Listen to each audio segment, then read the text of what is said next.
ਮੈਂ ਇਹ ਕਹੂੰਗੀ ਵੀ ਪੰਜੀਰੀ ਦੇ ਨਾਲ ਜਿਹੜੇ ਉਹਦੇ ਵਿੱਚ ਸਾਰੀਆਂ ਚੀਜ਼ਾਂ ਪਾਈਆਂ ਜਾਂਦੀਆਂ ਨੇ ਪੰਜੀਰੀ ਵਿੱਚ, ਉਹ ਸਾਇੰਟੀਫਿਕਲੀ ਵੀ ਦਿਖਾਇਆ ਗਿਆ ਹੈ ਵੀ ਉਹਨਾਂ ਨਾਲ ਬ੍ਰੈਸਟ ਮਿਲਕ ਪ੍ਰੋਡਕਸ਼ਨ ਵੱਧਦੀ ਹੈ। ਪਹਿਲੇ ਕਈ ਮਹੀਨਿਆਂ ਵਿੱਚ ਜੋ ਬੱਚੇ ਨੂੰ ਪ੍ਰੋਟੈਕਟ ਕਰਨਾ, ਜੇ ਤੁਸੀਂ ਕੋਈ ਵੀ ਹੋਰ ਬਿਮਾਰੀਆਂ ਤੋਂ, ਤੇ ਉਹ ਮਾਂ ਦੇ ਦੁੱਧ ਨਾਲ ਹੀ ਸਭ ਤੋਂ ਬਿਹਤਰ ਕੀਤਾ ਜਾ ਸਕਦਾ ਹੈ। ਤੇ ਬੱਚਾ ਨਹੀਂ ਹੋ ਰਿਹਾ, ਤੁਸੀਂ ਕਨਸੀਵ ਨਹੀਂ ਕਰ ਸਕਦੇ ਤੇ ਤੁਸੀਂ ਪ੍ਰੈਗਨੈਂਟ ਨਹੀਂ ਹੋ ਰਹੇ, ਤਾਂ ਵੀ ਜਾਣਾ ਚਾਹੀਦਾ ਹੈ, ਜਾਂ ਜੇ ਇੱਕ ਤੋਂ ਬਾਅਦ ਦੂਜੀ ਮਿਸਕੈਰੇਜ ਹੋ ਚੁੱਕੀ ਹੈ ਫਿਰ ਵੀ ਜਾਣਾ ਚਾਹੀਦਾ ਹੈ। ਤੁਹਾਨੂੰ ਦੱਸ ਨਹੀਂ ਸਕਦੀ ਮੈਂ ਕਿੰਨੀ ਟੈਨਸ਼ਨ ਵਿੱਚ ਸੀ ਵੀ ਮੈਨੂੰ ਕੁੜੀ ਹੀ ਚਾਹੀਦੀ ਹੈ, ਮੈਨੂੰ ਮੁੰਡਾ ਚਾਹੀਦਾ ਹੀ ਨਹੀਂ, ਮੈਨੂੰ ਸਿਰਫ ਕੁੜੀ ਚਾਹੀਦੀ ਹੈ। ਤੇ ਮੈਂ ਇੰਨੀ ਸਟ੍ਰੈਸ ਵਿੱਚ ਸੀਗੀ ਵੀ ਜੇ ਕੁੜੀ ਨਾ ਹੋਵੇ ਮੈਂ ਕੀ ਕਰੂੰਗੀ। ਪਰ ਇਹ ਐਕਸਰਸਾਈਜ਼ ਜਿਹੜੀ ਕਰੋ ਉਹ ਇਸ ਕਰਕੇ ਕਰੋ ਵੀ ਮੇਰੀ ਬੋਡੀ ਵਿੱਚ ਹੋਰ ਤਾਕਤ ਆਵੇ, ਨਾ ਕਿ ਮੇਰਾ ਭਾਰ ਘਟੇ। ਆਪ ਤੁਹਾਨੂੰ ਕਹਿ ਸਕਦੀ ਹਾਂ ਵੀ ਮੈਂ ਆਪਣੇ ਆਪ ਨੂੰ ਬੜਾ ਇੱਦਾਂ ਸਮਝਦੀ ਹਾਂ ਵੀ ਮੈਂ ER ਦੀ ਡਾਕਟਰ ਹੈਗੀ ਆ, ਮੈਂ ਕਿੰਨੀਆਂ ਕਿੰਨੀਆਂ ਇਹੋ ਜਿਹੀਆਂ ਚੀਜ਼ਾਂ ਦੇਖਦੀ ਹਾਂ ਹਮੇਸ਼ਾ, ਤੇ ਕਦੀ ਇਮੋਸ਼ਨਲ ਨਹੀਂ ਮੈਂ ਹੁੰਦੀ। ਮੈਂ ਛੋਟੀ ਛੋਟੀ ਗੱਲ ਤੇ ਰੋ ਪੈਣਾ।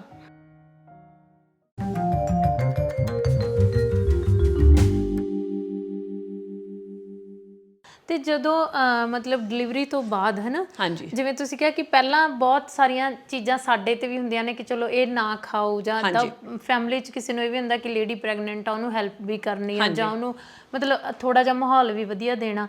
ਪਰ ਜਦੋਂ ਹੀ ਬੱਚਾ ਹੋ ਜਾਂਦਾ ਤਾਂ ਸਾਰਿਆਂ ਦਾ ਧਿਆਨ ਬੱਚੇ ਤੇ ਹੋ ਜਾਂਦਾ ਹੈ ਨਾ, ਕਿ ਉਸ ਵਕਤ ਤੁਸੀਂ ਦੇਖਿਆ ਹੋਊਗਾ ਕਿ ਚਾਹੇ ਹਾਲੇ ਆਪਾਂ ਲੇਬਰ ਰੂਮ 'ਚ ਹੀ ਹੁੰਨੇ ਆ ਤੇ ਨਿਆਣਾ ਬਾਹਰ ਆ ਜਾਂਦਾ, ਉਹਦੇ ਤੇ ਮਤਲਬ ਸਾਰੇ ਮੁਬਾਰਕਾਂ ਦੇ ਰਹੇ ਨੇ, ਮਤਲਬ ਸਾਰਾ ਧਿਆਨ ਹੀ ਬੱਚੇ ਤੇ ਹੁੰਦਾ ਟੋਟਲੀ, ਹੈ ਨਾ।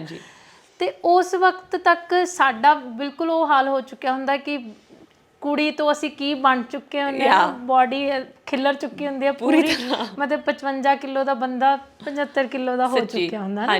ਤੇ ਉਹ ਸਾਰੀਆਂ ਚੀਜ਼ਾਂ ਨੂੰ ਵੀ ਆਪਣੇ ਆਪ 'ਚ ਐਕਸੈਪਟ ਕਰਨਾ ਇੱਕ ਬਹੁਤ ਵੱਡੀ ਚੀਜ਼ ਹੈ ਨਾ। ਤੇ ਉਸ ਚੀਜ਼ ਨੂੰ ਮੈਨੂੰ ਲੱਗਦਾ ਕਿ ਹਾਲੇ ਤੱਕ ਮੈਂ ਨਹੀਂ ਐਕਸੈਪਟ ਕਰ ਸਕੀ, ਕਿਉਂਕਿ ਜਦੋਂ ਤੁਸੀਂ ਕਹਿੰਦੇ ਹੋ ਨਾ ਕਿ ਮੈਨੂੰ ਪੁਰਾਣੇ ਕੱਪੜੇ ਨਹੀਂ ਆ ਰਹੇ, ਮੇਰੇ ਹਸਬੈਂਡ 'ਚ ਕੋਈ ਚੇਂਜ ਨਹੀਂ ਆਇਆ, ਮੇਰੇ 'ਚ ਇੰਨਾ ਜ਼ਿਆਦਾ ਚੇਂਜ ਆ ਗਿਆ ਹੈ ਨਾ। ਤੇ ਉਸ ਚੀਜ਼ ਲਈ ਕੋਈ ਗਾਈਡ ਨਹੀਂ ਕਰਦਾ ਕਿ ਤੁਸੀਂ ਇਹ ਸੋਚਦੇ ਹੋ ਕਿ ਉਹਨਾਂ ਚੀਜ਼ਾਂ ਲਈ ਵੀ ਸਾਨੂੰ ਤਿਆਰ ਹੋਣਾ ਚਾਹੀਦਾ, ਜਾਂ ਸਾਨੂੰ ਕੋਈ ਦੱਸੇ ਤੇ ਸਾਨੂੰ ਤਿਆਰ ਕਰੇ ਉਸ ਚੀਜ਼ ਲਈ। ਬਹੁਤ ਇਹ ਤਾਂ ਮੈਂ ਕਹੂੰਗੀ ਵੀ ਇਹ one of the most important ਚੀਜ਼ਾਂ ਵਿੱਚੋਂ ਇੱਕ ਹੈ, ਕਿਉਂਕਿ ਮੈਂ ਆਪ ਕਹਿ ਸਕਦੀ ਹਾਂ ਵੀ ਪ੍ਰੈਗਨੈਂਸੀ ਦੇ ਦੌਰਾਨ ਵੀ ਆਪਣੀ ਬਾਡੀ ਨੂੰ ਬਦਲਦੇ ਦੇਖ ਕੇ ਮੈਨੂੰ ਵੀ ਬੜਾ ਇੱਦਾਂ ਲੱਗਦਾ ਸੀ ਵੀ ਮੈਨੂੰ ਸਮਝ ਹੈ ਵੀ ਬੱਚਾ ਅੰਦਰ ਡਿਵੈਲਪ ਹੋ ਰਿਹਾ ਹੈ ਤੇ ਓਬਵੀਅਸਲੀ ਉਹਦੇ ਲਈ ਜਗ੍ਹਾ ਬਣਾ ਰਹੀ ਹੈ ਮੇਰੀ ਬਾਡੀ। ਪਰ ਜਦ ਸਾਡੀ ਸੁਸਾਇਟੀ ਜੋ ਹੈ ਨਾ, ਉਹ ਪਤਲੇ ਹੋਣ ਤੇ ਬਹੁਤ ਹੀ ਜ਼ਿਆਦਾ ਉਹ ਰੱਖਦੀ ਹੈ ਨਾ, ਵੀ ਪਤਲਿਆਂ ਨੂੰ ਬਹੁਤ ਉਹ ਕਹਿੰਦੇ ਨੇ ਵੀ ਕਿੰਨੀ ਸੋਹਣੀ ਲੱਗਦੀ ਹੈ, ਬਿਲਕੁਲ ਉਹ ਜਿਹੀ ਪਈ ਆ, ਬਸ ਉਹੀ ਹੈ। ਸੋ ਮੈਨੂੰ ਇੱਦਾਂ ਲੱਗਦਾ ਸੀ ਵੀ ਮੈਂ ਕਿਤੇ ਮੋਟੀ ਹੋ ਰਹੀ ਹਾਂ ਜਾਂ ਕੀ ਹੋ ਰਿਹਾ, ਮੇਰਾ ਭਾਰ ਕੋਈ ਜ਼ਿਆਦਾ ਤਾਂ ਨਹੀਂ ਵੱਧ ਰਿਹਾ। ਤਾਂ ਮੈਂ ਇਹ ਵੀ ਚੈੱਕ ਕਰਦੀ ਹੁੰਦੀ ਸੀ ਆਪਣਾ, ਜਦੋਂ ਵੀ ਡਾਕਟਰ ਕੋਲ ਜਾਣਾ, ਵੀ ਮੇਰਾ ਭਾਰ ਕਿੰਨਾ ਹੋਇਆ, ਕਿਤੇ ਜ਼ਿਆਦਾ ਤਾਂ ਨਹੀਂ ਵੱਧ ਗਿਆ। ਤੇ ਇਹ ਮੈਂਟੈਲਿਟੀ ਵੀ ਬਿਲਕੁਲ ਸਹੀ ਨਹੀਂ ਹੈਗੀ। ਤੇ ਪ੍ਰੈਗਨੈਂਸੀ ਦੇ ਦੌਰਾਨ ਵੈਸੇ ਮੈਂ ਇੰਡੀਆ ਵੀ ਆਈ ਸੀ, ਮੈਂ 4 ਜਾਂ 5 ਮਹੀਨੇ ਪ੍ਰੈਗਨੈਂਟ ਸੀ ਜਦੋਂ ਮੈਂ ਇੱਥੇ ਇੰਡੀਆ ਸੀ ਪਿਛਲੀ ਵਾਰ। ਤੇ ਉਦੋਂ ਵੀ ਅਸੀਂ ਸੂਟ ਬਣਵਾ ਰਹੇ ਸੀ, ਤੇ ਦਰਜੀ ਕੋਲ ਜਾਣਾ ਤੇ ਉਹਨਾਂ ਨੇ ਕਹਿਣਾ ਅੱਛਾ ਤੁਸੀਂ ਪ੍ਰੈਗਨੈਂਟ ਹੋ, ਤੇ ਕਹਿੰਦੇ ਅੱਛਾ ਇਹ ਪ੍ਰੈਗਨੈਂਸੀ ਦੇ ਬਾਅਦ ਲਈ ਸੂਟ ਬਣਾ ਰਹੇ ਹੋ। ਮੈਂ ਕਿਹਾ ਹਾਂਜੀ। ਤੇ ਉਹਨਾਂ ਨੇ ਹਰ ਕੱਪੜੇ ਦੇ ਵਿੱਚ ਕਿੰਨੇ ਕਿੰਨੇ ਇੰਚ ਜ਼ਿਆਦਾ ਛੱਡ ਦੇਣਾ, ਉਸ ਤੋਂ ਬਾਅਦ ਤੁਸੀਂ ਮੋਟੇ ਹੋਣਾ ਹੀ ਹੈ। ਤੇ ਮੈਨੂੰ ਇਦਾਂ ਲੱਗੀ ਜਾਣਾ ਵੀ ਮੈਂ ਇੰਨੀ ਮੋਟੀ ਹੋ ਜਾਣਾ ਵੀ ਇਹ ਮੈਨੂੰ, ਤੇ ਫਿਰ ਮੈਨੂੰ ਹੋਰ ਓਪਰਾ ਜਿਹਾ ਮਹਿਸੂਸ ਹੋਣਾ ਵੀ ਇਹ ਤਾਂ ਮੈਨੂੰ ਬਿਲਕੁਲ ਨਹੀਂ ਚੰਗਾ ਲੱਗ ਰਿਹਾ ਵੀ ਇੰਨੇ ਖੁੱਲੇ ਖੁੱਲੇ ਕੱਪੜੇ ਬਣਵਾ ਰਹੇ ਨੇ ਸਾਰੇ। ਪਰ ਕੀ ਹੈ ਕਿ ਪ੍ਰੈਗਨੈਂਸੀ ਤੋਂ ਬਾਅਦ ਜਦੋਂ ਮੇਰਾ ਵੀ ਇਹ ਸੀਗਾ ਵੀ ਹੁਣ ਤਾਂ ਬੇਬੀ ਡਿਲੀਵਰ ਹੋ ਗਿਆ, ਹੁਣ ਤਾਂ ਮੈਂ 15 ਦਿਨ ਬਾਅਦ ਹੀ ਪਤਲੀ ਹੋ ਜਾਣਾ। ਯੈਸ। ਤੇ ਵੀ ਇਹ ਕਿਉਂ ਹਜੇ ਢਿੱਡ ਤੇ ਇੰਨਾ ਭਾਰ ਕਿਉਂ ਹੈ। ਅਗਲੇ ਦਿਨ ਹੀ ਮੈਨੂੰ ਯਾਦ ਹੈ ਜਦੋਂ ਮੈਂ ਉੱਠੀ ਤੇ ਬਾਥਰੂਮ ਗਈ ਨਹਾਉਣ ਲਈ, ਮੈਂ ਸ਼ੀਸ਼ੇ ਵਿੱਚ ਦੇਖਿਆ ਵੀ ਹਜੇ ਵੀ ਬੱਚੀ ਤਾਂ ਨਿਕਲ ਗਈ, ਸਾਰਾ ਕੁਝ ਹੋ ਗਿਆ, ਤੇ ਹਜੇ ਵੀ ਢਿੱਡ ਤੇ ਇੰਨਾ ਭਾਰ ਕਿਉਂ ਹੈ। ਕਿਉਂਕਿ ਕੋਈ ਤੁਹਾਨੂੰ ਦੱਸਦਾ ਨਹੀਂ ਵੀ ਇਹਦੇ ਲਈ ਟਾਈਮ ਲੱਗਦਾ, ਬਹੁਤ ਟਾਈਮ ਲੱਗਦਾ। ਪਰ ਉਸ ਦੇ ਨਾਲ ਪ੍ਰੋਬਲਮ ਕੀ ਹੈ ਵੀ ਸਾਡੇ ਦਿਮਾਗ ਵਿੱਚ ਕੀ ਆ ਜਾਂਦਾ ਵੀ ਪਤਾ ਨਹੀਂ ਕਿਸ ਤਰ੍ਹਾਂ, ਮੈਂ ਕੋਈ ਜ਼ਿਆਦਾ ਕੋਸ਼ਿਸ਼ ਤਾਂ ਕੀਤੀ ਨਹੀਂ, ਪਰ ਮੇਰੀ 2 ਹਫ਼ਤਿਆਂ ਵਿੱਚ ਮੇਰਾ ਵੇਟ ਫਿਰ ਤੋਂ ਉਹੀ ਹੋ ਗਿਆ ਸੀ ਜੋ ਪ੍ਰੈਗਨੈਂਸੀ ਤੋਂ ਪਹਿਲਾਂ ਸੀਗਾ। ਤੇ ਸਾਰਿਆਂ ਨੇ ਜਦੋਂ ਆ ਕੇ ਦੇਖਣਾ, ਉਹਨਾਂ ਨੇ ਪਹਿਲੀ ਚੀਜ਼ ਇਹ ਕਹਿਣੀ ਤੂੰ ਤਾਂ ਲੱਗਦੀ ਵੀ ਨਹੀਂ ਵੀ ਕਿ ਬੱਚੇ ਦੀ ਮਾਂ ਹੈ, ਲੱਗਦਾ ਹੀ ਨਹੀਂ ਵੀ ਤੂੰ ਬੱਚਾ ਹੁਣੀ ਪੈਦਾ ਕੀਤਾ ਹੈ। ਤੇ ਉਹਨਾਂ ਨੇ ਪੋਜ਼ਿਟਿਵ ਤਰੀਕੇ ਨਾਲ ਕਹਿਣਾ ਹੈ ਨਾ। ਪਰ ਮੈਨੂੰ ਲੱਗਦਾ ਕਿ ਬੱਚੇ ਦੀ ਮਾਂ ਲੱਗਣ 'ਚ ਵੀ ਕੀ ਪ੍ਰੋਬਲਮ ਆ, ਹਨਾ? ਉਹੀ ਤਾਂ ਗੱਲ ਹੈ, ਉਹੀ ਤਾਂ ਗੱਲ ਹੈ। ਇਹ ਬਿਲਕੁਲ ਤੁਸੀਂ ਸਹੀ ਕਹਿ ਰਹੇ ਹੋ ਕਿ ਲੱਗਣਾ ਚਾਹੀਦਾ ਹੈ। ਤੁਹਾਡੀ ਬਾਡੀ ਨੇ ਇੰਨਾ ਕੁਝ ਕੀਤਾ ਹੈ, ਇੰਨਾ ਕਿਸੇ ਹੋਰ ਮਤਲਬ ਕਿ ਸਰੀਰ ਨੂੰ ਪੈਦਾ ਕੀਤਾ ਹੈ, ਬਣਾਇਆ ਤੇ ਪੈਦਾ ਕੀਤਾ ਹੈ। ਤੁਹਾਡੀ ਬਾਡੀ ਤੋਂ ਪਤਾ ਚੱਲਣਾ ਚਾਹੀਦਾ ਵੀ ਤੁਹਾਡੀ ਬਾਡੀ ਕੀ ਕੁਝ ਕਰ ਚੁੱਕੀ ਹੈ। ਤੇ ਇਹ ਨਾ ਲੱਗਣਾ ਇਹ ਕੋਈ ਦਾਤ ਦੇਣ ਵਾਲੀ ਗੱਲ ਨਹੀਂ ਹੈ ਨਾ।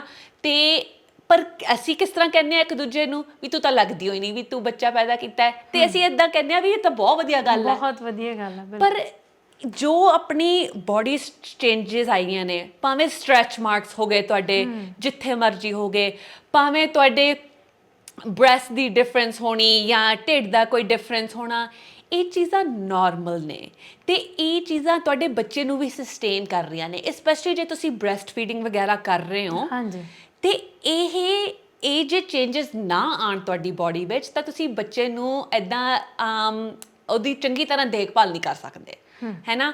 ਸੋ ਪਹਿਲੀ ਗੱਲ ਤਾਂ ਆਈ ਥਿੰਕ ਸਾਨੂੰ ਇੱਕ ਦੂਜੇ ਨਾਲ ਵੀ ਇੱਦਾਂ ਹੀ ਵਰਤਾਓ ਰੱਖਣਾ ਚਾਹੀਦਾ ਹੈ ਵੀ ਅਸੀਂ ਨਾ ਕਹੀਏ ਇਹੋ ਜਿਹੀਆਂ ਚੀਜ਼ਾਂ। ਦੂਜੇ ਦੇ ਨਹੀਂ, ਅਸੀਂ ਉਹਦੀ ਬਾਡੀ ਬਾਰੇ ਨਾ ਗੱਲ ਕਰੋ, ਬਾਡੀ ਬਾਰੇ ਨਾ ਗੱਲ ਕਰੋ, ਹੈ ਨਾ। ਇਹ ਕਹੋ ਵੀ ਤੁਸੀਂ ਬੜੇ ਉਹ ਲੱਗ ਰਹੇ ਹੋ, ਵੀ ਤੁਸੀਂ ਖੁਸ਼ ਲੱਗ ਰਹੇ ਹੋ, ਜਾਂ ਤੁਸੀਂ ਹੈਲਦੀ ਲੱਗ ਰਹੇ ਹੋ, ਸਟਰੋਂਗ ਲੱਗ ਰਹੇ ਹੋ। ਇਹ ਚੀਜ਼ਾਂ ਇੰਪੋਰਟੈਂਟ ਨੇ ਸਾਨੂੰ ਪਤਾ ਹੋਣ ਵੀ ਤੁਸੀਂ ਕਿੰਨੀ ਅੱਛੀ ਤਰ੍ਹਾਂ ਬੱਚੇ ਦਾ ਧਿਆਨ ਰੱਖ ਰਹੇ ਹੋ, ਜਾਂ ਕਿੰਨੀ ਅੱਛੀ ਤਰ੍ਹਾਂ ਤੁਹਾਡਾ ਬੱਚਾ ਤੁਹਾਡੇ ਹੈਲਦੀ ਲੱਗ ਰਿਹਾ, ਜੋ ਵੀ ਹੈ।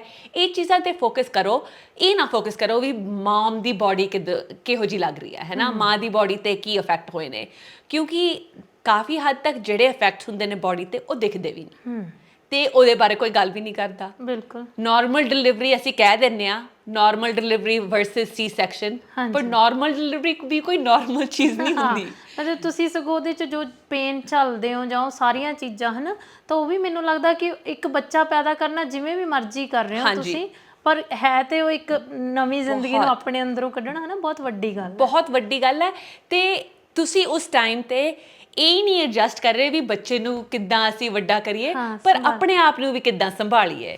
ਤੇ ਐਟਲੀਸਟ ਇਹ ਬਹੁਤ ਵਧੀਆ ਗੱਲ ਹੈ ਵੀ ਸਾਡੀ ਕਲਚਰ ਵਿੱਚ ਇਹ ਗੱਲ ਹੈਗੀ ਹੈ ਵੀ ਸਾਰੇ ਆਪਣੇ ਇਰਦ ਗਿਰਦ ਹੁੰਦੇ ਨੇ ਪਰਿਵਾਰ ਵਾਲੇ, ਹੈ ਨਾ। ਸੋ ਉੱਥੇ US ਵਿੱਚ, ਕੈਨੇਡਾ ਵਿੱਚ, ਇੰਗਲੈਂਡ ਵਿੱਚ ਇਹ ਕਲਚਰਲੀ ਚੀਜ਼ ਨਹੀਂ ਹੁੰਦੀ ਜ਼ਿਆਦਾਤਰ।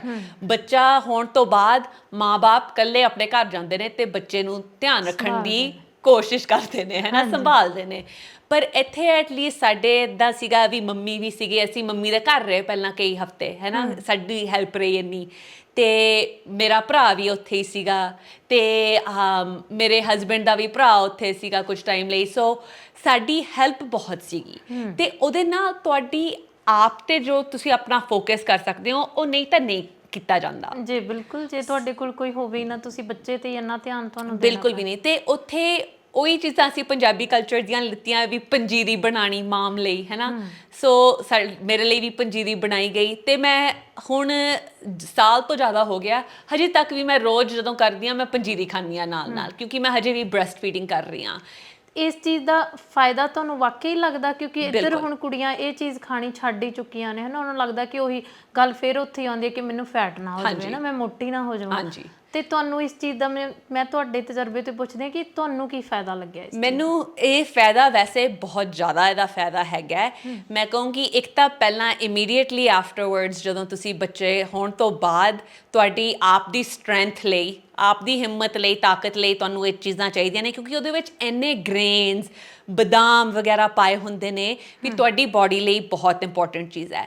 ਪਰ ਉਸ ਤੋਂ ਜ਼ਿਆਦਾ ਜੇ ਤੁਸੀਂ ਬ੍ਰੈਸਟ ਫੀਡ ਕਰ ਰਹੇ ਹੋ ਤਾਂ ਉਹ ਬ੍ਰੈਸਟ ਮਿਲਕ ਦੀ ਸਪਲਾਈ ਲਈ ਬਹੁਤ ਹੀ ਵਧੀਆ ਚੀਜ਼ ਹੈ, ਕਿਉਂਕਿ ਇਹ ਹੁੰਦੀ ਹਾਈ ਕੈਲੋਰੀ ਚੀਜ਼ ਹੈ ਤੇ ਇਸ ਕਰਕੇ ਕੁੜੀਆਂ ਡਰਦੀਆਂ ਨੇ ਵੀ ਇਹ ਫੈਟ ਬਹੁਤ ਹੈ, ਕੈਲੋਰੀਜ਼ ਬਹੁਤ ਨੇ। ਪਰ ਤੁਸੀਂ ਇਹ ਸੋਚੋ ਵੀ ਪ੍ਰੈਗਨੈਂਸੀ ਦੇ ਦੌਰਾਨ ਕਹਿੰਦੇ ਨੇ ਵੀ ਤੁਸੀਂ ਆਪਣੀ ਕੈਲੋਰੀਜ਼ ਵਧਾਓ ਕਿਉਂਕਿ ਬੱਚਾ ਬਣ ਰਿਹਾ ਅੰਦਰ, ਹੈ ਨਾ। ਤੇ ਪ੍ਰੈਗਨੈਂਸੀ ਤੋਂ ਬਾਅਦ ਕੋਈ ਨਹੀਂ ਕਹਿੰਦਾ ਵੀ ਜੇ ਤੁਸੀਂ ਬ੍ਰੈਸਟ ਫੀਡ ਕਰ ਰਹੇ ਹੋ ਤਾਂ ਵੀ ਆਪਣੀ ਕੈਲੋਰੀਜ਼ ਵਧਾ ਕੇ ਰੱਖਣੀਆਂ ਚਾਹੀਦੀਆਂ ਨੇ। ਬਿਲਕੁਲ। ਤੇ ਪੰਜੀਰੀ ਦੀਆਂ ਵਰਗੀਆਂ ਚੀਜ਼ਾਂ ਦੇ ਨਾਲ ਤੁਹਾਡੀ ਬ੍ਰੈਸਟ ਮਿਲਕ ਦੀ ਸਪਲਾਈ ਵੀ ਵੱਧਦੀ ਹੈ।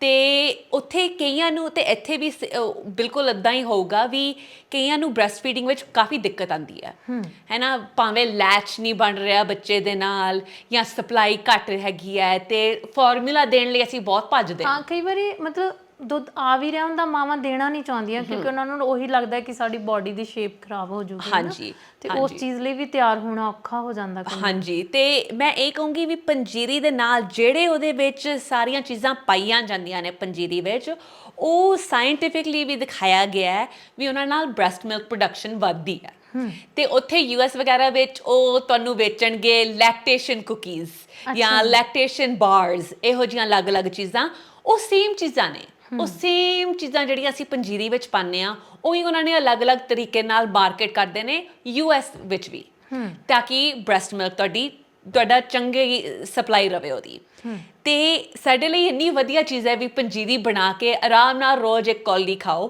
ਤੇ ਉਹਦੇ ਨਾਲ ਆਪਣੀ ਵੀ ਤਾਕਤ ਵਧੀਆ ਰਹਿੰਦੀ ਹੈ ਤੁਹਾਡੇ ਕੈਲੋਰੀਜ਼ ਵੀ ਚੰਗੇ ਜਾਂਦੇ ਨੇ ਤੇ ਬ੍ਰੈਸਟ ਮਿਲਕ ਦੀ ਪ੍ਰੋਡਕਸ਼ਨ ਵੀ ਸਹੀ ਰਹਿੰਦੀ ਹੈ ਮੈਂ ਇਹ ਕਹਿ ਸਕਦੀ ਹਾਂ ਵੀ ਜੇ ਮੈਂ ਪੰਜੀਰੀ ਨਾ ਖਾ ਰਹੀ ਹੁੰਦੀ ਮੈਨੂੰ ਆਈ ਡੋਂਟ ਥਿੰਕ ਮੈਂ ਇੰਨੀ ਟਾਈਮ ਤੱਕ ਬ੍ਰੈਸਟ ਫੀਡ ਕਰ ਸਕਦੀ ਕਿਉਂਕਿ ਮੈਂ ਹੁਣ ਵੀ ਜਦੋਂ ਵੀ ਕੰਮ ਤੇ ਜਾਂਦੀ ਹਾਂ ਇੱਕ ਪਹਿਲਾਂ ਵੱਡੀ ਕੌਲੀ ਪੰਜੀਰੀ ਦੀ ਨਾਲ ਲੈ ਕੇ ਜਾਂਦੀ ਹਾਂ ਕਿਉਂਕਿ ਬ੍ਰੈਸਟ ਫੀਡਿੰਗ ਲਈ ਮੈਂ ਕੰਮ ਤੇ ਹੁੰਦੇ ਵੀ 2 ਵਾਰ ਬ੍ਰੇਕ ਲੈਂਦੀ ਹਾਂ ਪੰਪ ਕਰਨ ਲਈ ਤਾਂ ਕਿ ਮੈਂ ਉਸ ਟਾਈਮ ਦੇ ਦੌਰਾਨ ਵੀ ਆਪਣਾ ਮਿਲਕ ਪੰਪ ਕਰਕੇ ਰੱਖਾਂ ਤੇ ਘਰ ਲਿਆਵਾਂ ਫਰੋਜ਼ਨ ਤਾਂ ਕਿ ਜਦੋਂ ਮੈਂ ਕੰਮ ਤੇ ਹੋਵਾਂ ਤਾਂ ਬੱਚੀ ਨੂੰ ਮੇਰਾ ਹੀ ਦੁੱਧ ਮਿਲੇ ਤੇ ਉਹਦੇ ਲਈ ਤੁਹਾਨੂੰ ਸੱਚੀ ਹਾਈ ਕੈਲੋਰੀ ਵਾਲੀਆਂ ਚੀਜ਼ਾਂ ਚਾਹੀਦੀਆਂ ਨੇ ਦਾਲ ਰੋਟੀ ਚਲੋ ਠੀਕ ਹੈ ਪਰ ਜਦ ਤੱਕ ਉਹ ਜਾਂ ਤਾਂ ਮੱਖਣ ਜਾਂ ਘਿਓ ਦੀ ਬਣੀ ਪੰਜੀਰੀ ਨਾ ਮਿਲੇ ਆਈ ਥਿੰਕ ਉਹ ਇੰਨਾ ਅਫੈਕਟ ਨਹੀਂ ਹੁੰਦਾ ਤੁਹਾਡੀ ਬਾਡੀ ਤੇ ਇਹ ਚੀਜ਼ਾਂ ਇੰਪੋਰਟੈਂਟ ਹੈਗੀਆਂ ਨੇ ਤੇ ਉੱਥੇ ਵੀ ਮੈਂ ਕਹੂੰਗੀ ਵੀ ਹੁਣ ਇਹ ਕਲਚਰਲੀ ਹੋਰ ਮੰਨੀਆਂ ਜਾ ਰਹੀਆਂ ਨੇ ਕਿਉਂਕਿ ਨਾ ਸਿਰਫ ਸਾਡੇ ਪੰਜਾਬੀਆਂ ਵਗੈਰਾ ਵਿੱਚ ਪਰ ਉਹੀ ਚੀਜ਼ਾਂ ਗੋਰਿਆਂ ਵਿੱਚ ਵੀ ਉਹ ਕਰ ਰਹੇ ਨੇ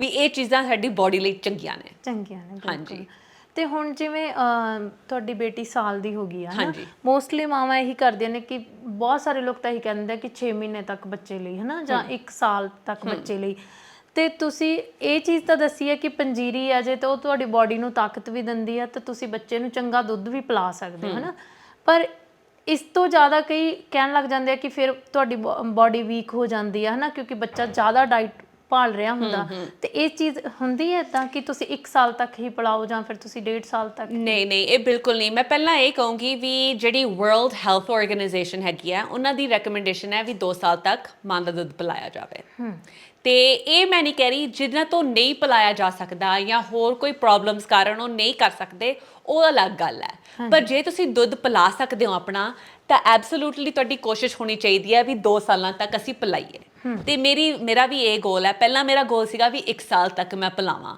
ਹੁਣ ਮੇਰਾ ਹੈ ਵੀ 2 ਸਾਲਾਂ ਤੱਕ ਜਿੰਨਾ ਟਾਈਮ ਮੈਂ ਚੱਲ ਸਕਦੀ ਹਾਂ ਅਸੀਂ ਕਰਦੇ ਰਹੀਏ ਤੇ ਇਹਦੇ ਲਈ ਇਹ ਇੰਪੋਰਟੈਂਟ ਹੈ ਵੀ ਤੁਸੀਂ ਆਪਣੇ ਵਿਟਾਮਿਨਸ ਵਗੈਰਾ ਲੈਂਦੇ ਰਹੋ ਸੋ ਜੋ ਮੈਂ ਪ੍ਰੀਨੇਟਲ ਵਿਟਾਮਿਨਸ ਪਹਿਲਾਂ ਲੈਂਦੀ ਸੀਗੀ ਜੋ ਪ੍ਰੈਗਨੈਂਸੀ ਦੇ ਦੌਰਾਨ ਲੈਂਦੀ ਸੀ ਤੇ ਪ੍ਰੈਗਨੈਂਸੀ ਤੋਂ ਪਹਿਲਾਂ ਲੈਂਦੀ ਸੀ ਉਹ ਮੈਂ ਹੁਣ ਵੀ ਲੈਂਦੀ ਹਾਂ ਪੋਸਟਪਾਰਟਮ ਵੀ ਬੱਚੇ ਹੋਣ ਤੋਂ ਬਾਅਦ ਵੀ ਮੈਂ ਲੈਂਦੀ ਹਾਂ ਰੋਜ਼ ਤੇ ਉਹਦੇ ਨਾਲ ਐਡੀਸ਼ਨ ਵਿੱਚ ਮੈਂ ਕੈਲਸ਼ੀਅਮ ਵੀ ਲੈਂਦੀ ਹਾਂ ਨਾਲ ਤੇ ਵਿਟਾਮਿਨ ਡੀ ਵੀ ਕੈਲਸ਼ੀਅਮ ਤਾਂ ਚਲੋ ਤੁਹਾਡੀ ਹੱਡੀਆਂ ਵਗੈਰਾ ਲਈ ਦੁੱਧ ਲਈ ਚੰਗਾ ਹੈ ਪਰ ਜਦ ਤੱਕ ਵਿਟਾਮਿਨ ਡੀ ਤੁਹਾਡੀ ਬਾਡੀ ਵਿੱਚ ਨਹੀਂ ਹੈਗੀ ਤਾਂ ਉਹ ਕੈਲਸ਼ੀਅਮ ਨੂੰ ਅਬਜ਼ੌਰਬ ਨਹੀਂ ਕਰ ਸਕਦੀ ਸੋ ਦੋਨੋਂ ਚੀਜ਼ਾਂ ਇਕੱਠੀਆਂ ਲੈਣੀਆਂ ਬਹੁਤ ਹੀ ਇੰਪੋਰਟੈਂਟ ਨੇ ਤੇ ਫਿਰ ਕਈ ਹੋਰ ਵਿਟਾਮਿਨਸ ਵੀ ਤੁਸੀਂ ਲੈ ਸਕਦੇ ਹੋ ਜਿਸ ਤਰ੍ਹਾਂ ਕਿ ਮੈਗਨੀਜ਼ੀਅਮ ਹੋ ਗਿਆ ਉਹਦੇ ਨਾਲ ਵੀ ਤੁਹਾਡੀ ਤਾਕਤ ਬਣੀ ਰਹਿੰਦੀ ਹੈ ਤੇ ਬ੍ਰੈਸਟ ਮਿਲਕ ਲਈ ਵੀ ਵਧੀਆ ਹੁੰਦਾ ਹੈ ਸੋ ਮੈਂ ਇਹ ਕਹੂੰਗੀ ਵੀ ਵੈਸੇ ਤਾਂ ਆਈ ਥਿੰਕ ਮਾਂ ਲਈ ਵੀ ਬਹੁਤ ਹੈਲਦੀ ਚੀਜ਼ ਹੈ ਬ੍ਰੈਸਟ ਮਿਲਕ ਦੇ ਨਾਲ ਬੱਚੇ ਨੂੰ ਪਾਲਣਾ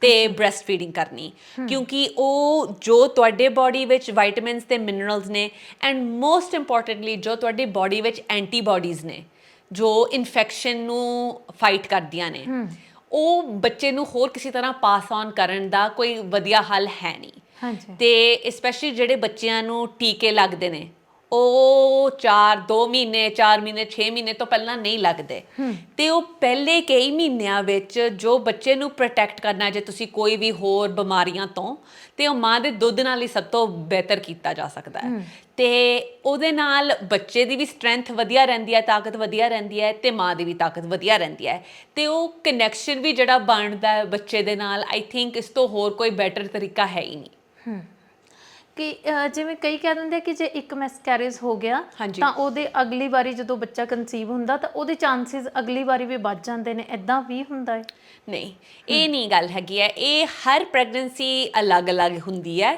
ਤੇ ਜਿਸ ਤਰ੍ਹਾਂ ਕਿ ਮੈਂ ਪਹਿਲਾਂ ਕਿਹਾ ਸੀ ਵੀ ਹਰ 25% ਜਿਹੜੀਆਂ ਪ੍ਰੈਗਨੈਂਸੀਜ਼ ਹੁੰਦੀਆਂ ਨੇ ਉਹਨਾਂ ਦੀ ਅਨਫੋਰਚੂਨੇਟਲੀ ਮਿਸਕੈਰੇਜ ਹੁੰਦੀ ਹੈ। ਸੋ ਪਹਿਲੀ ਗੱਲ ਇਹ ਹੈ ਵੀ ਜਦੋਂ ਮਿਸਕੈਰੇਜ ਹੋ ਰਹੀ ਹੈ ਉਹ ਤੁਹਾਡੀ ਬਾਡੀ ਦਾ ਹੀ ਤਰੀਕਾ ਹੈ ਵੀ ਕੋਈ ਖਰਾਬੀ ਸੀਗੀ ਇਹਦੇ ਵਿੱਚ, ਇਸ ਪ੍ਰੈਗਨੈਂਸੀ ਦੇ ਵਿੱਚ, ਜਿਸ ਕਾਰਨ ਇਹ ਮਿਸਕੈਰੇਜ ਹੋ ਰਹੀ ਹੈ।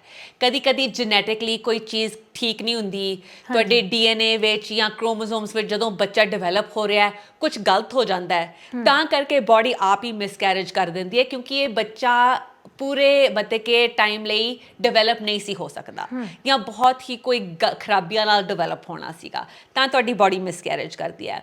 ਹੁਣ ਅਲੱਗ ਗੱਲ ਇਹ ਹੈ ਵੀ ਜੇ ਕੋਈ ਮੌਮ ਦੇ ਵਿੱਚ ਕੋਈ ਹੈਲਥ ਦੀ ਇਸ਼ੂ ਹੋਵੇ ਜਾਂ ਹੋਰ ਕੋਈ ਇਸ਼ੂ ਹੋਵੇ ਜਿਸ ਕਾਰਨ ਮਿਸਕੈਰੇਜਸ ਹੋ ਰਹੀਆਂ ਨੇ, ਤੇ ਜੇ ਇੱਕ ਤੋਂ ਬਾਅਦ ਇੱਕ ਦੋ ਹੋ ਚੁੱਕੀਆਂ ਨੇ ਫਿਰ ਤਾਂ ਤੁਹਾਨੂੰ ਸਪੈਸ਼ਲਿਸਟ ਕੋਲ ਜਾਣਾ ਚਾਹੀਦਾ ਹੈ। ਥਰਡ ਟਾਈਮ ਸੋਚਣ ਤੋਂ ਪਹਿਲਾਂ ਬਿਲਕੁਲ ਬਿਲਕੁਲ।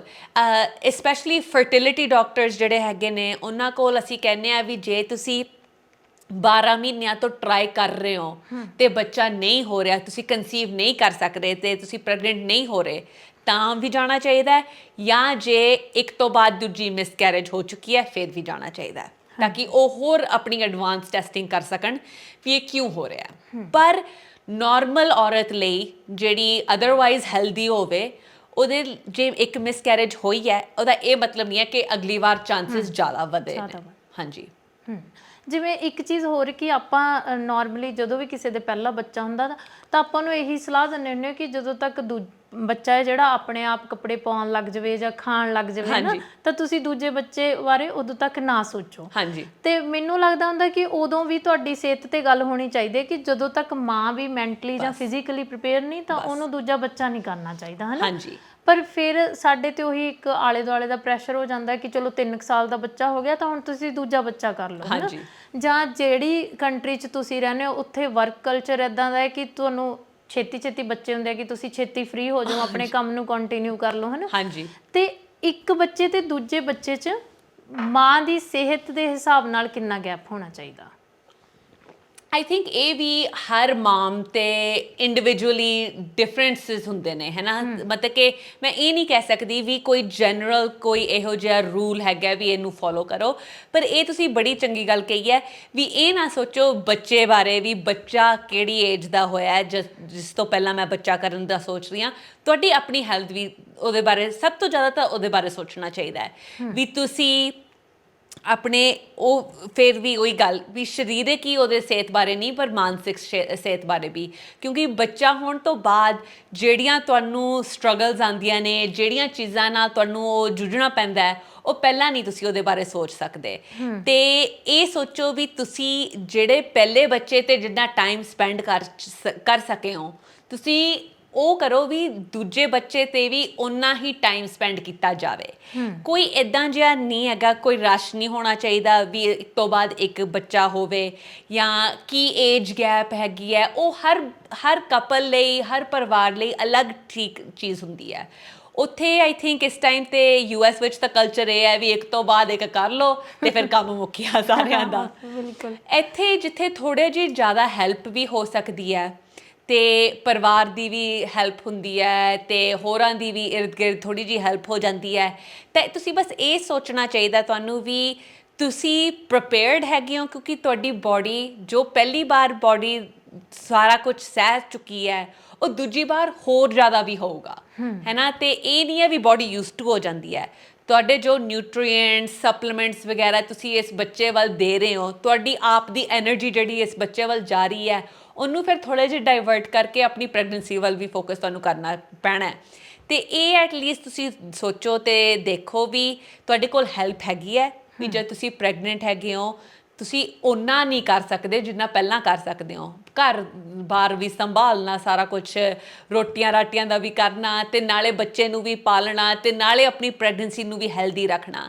ਸੋ ਆਈ ਥਿੰਕ ਇਹ ਹਰ ਪਰਿਵਾਰ ਦੀ ਅਲੱਗ-ਅਲੱਗ ਸੋਚ ਹੋਊਗੀ ਤੇ ਹਰ ਪਰਿਵਾਰ ਦੀ ਅਲੱਗ-ਅਲੱਗ ਸਹੀ ਟਾਈਮ ਦਾ ਉਹ ਸੋਚ ਸਕਦੇ ਨੇ, ਕਿਉਂਕਿ ਕਈ ਲਈ ਆਈ ਥਿੰਕ ਸ਼ਾਇਦ ਬੈਸਟ ਹੋਊਗਾ ਵੀ ਇੱਕ ਤੋਂ ਬਾਅਦ ਇੱਕ ਕਰ ਲਿਆ ਤੇ ਠੀਕ ਹੋ ਗਿਆ। ਕਈਆਂ ਨੂੰ ਕੁਝ ਟਾਈਮ ਚਾਹੀਦਾ ਵਿੱਚ, ਤੇ ਆਈ ਥਿੰਕ ਇਹ ਨਾ ਤੁਸੀਂ ਆਪਣੇ ਆਪ ਨੂੰ ਕੰਪੇਅਰ ਕਰੋ ਵੀ ਹੋਰਾਂ ਨੇ ਕਿੱਦਾਂ ਕੀਤਾ ਜਾਂ ਹੋਰ ਕੀ ਕਰ ਰਹੇ ਨੇ। ਤੁਸੀਂ ਆਪਣਾ ਸੋਚੋ ਵੀ ਤੁਹਾਡੇ ਪਰਿਵਾਰ ਲਈ ਕੀ ਬੈਸਟ ਫਿਟ ਹੋ ਸਕਦੀ ਹੈ। ਬਿਲਕੁਲ।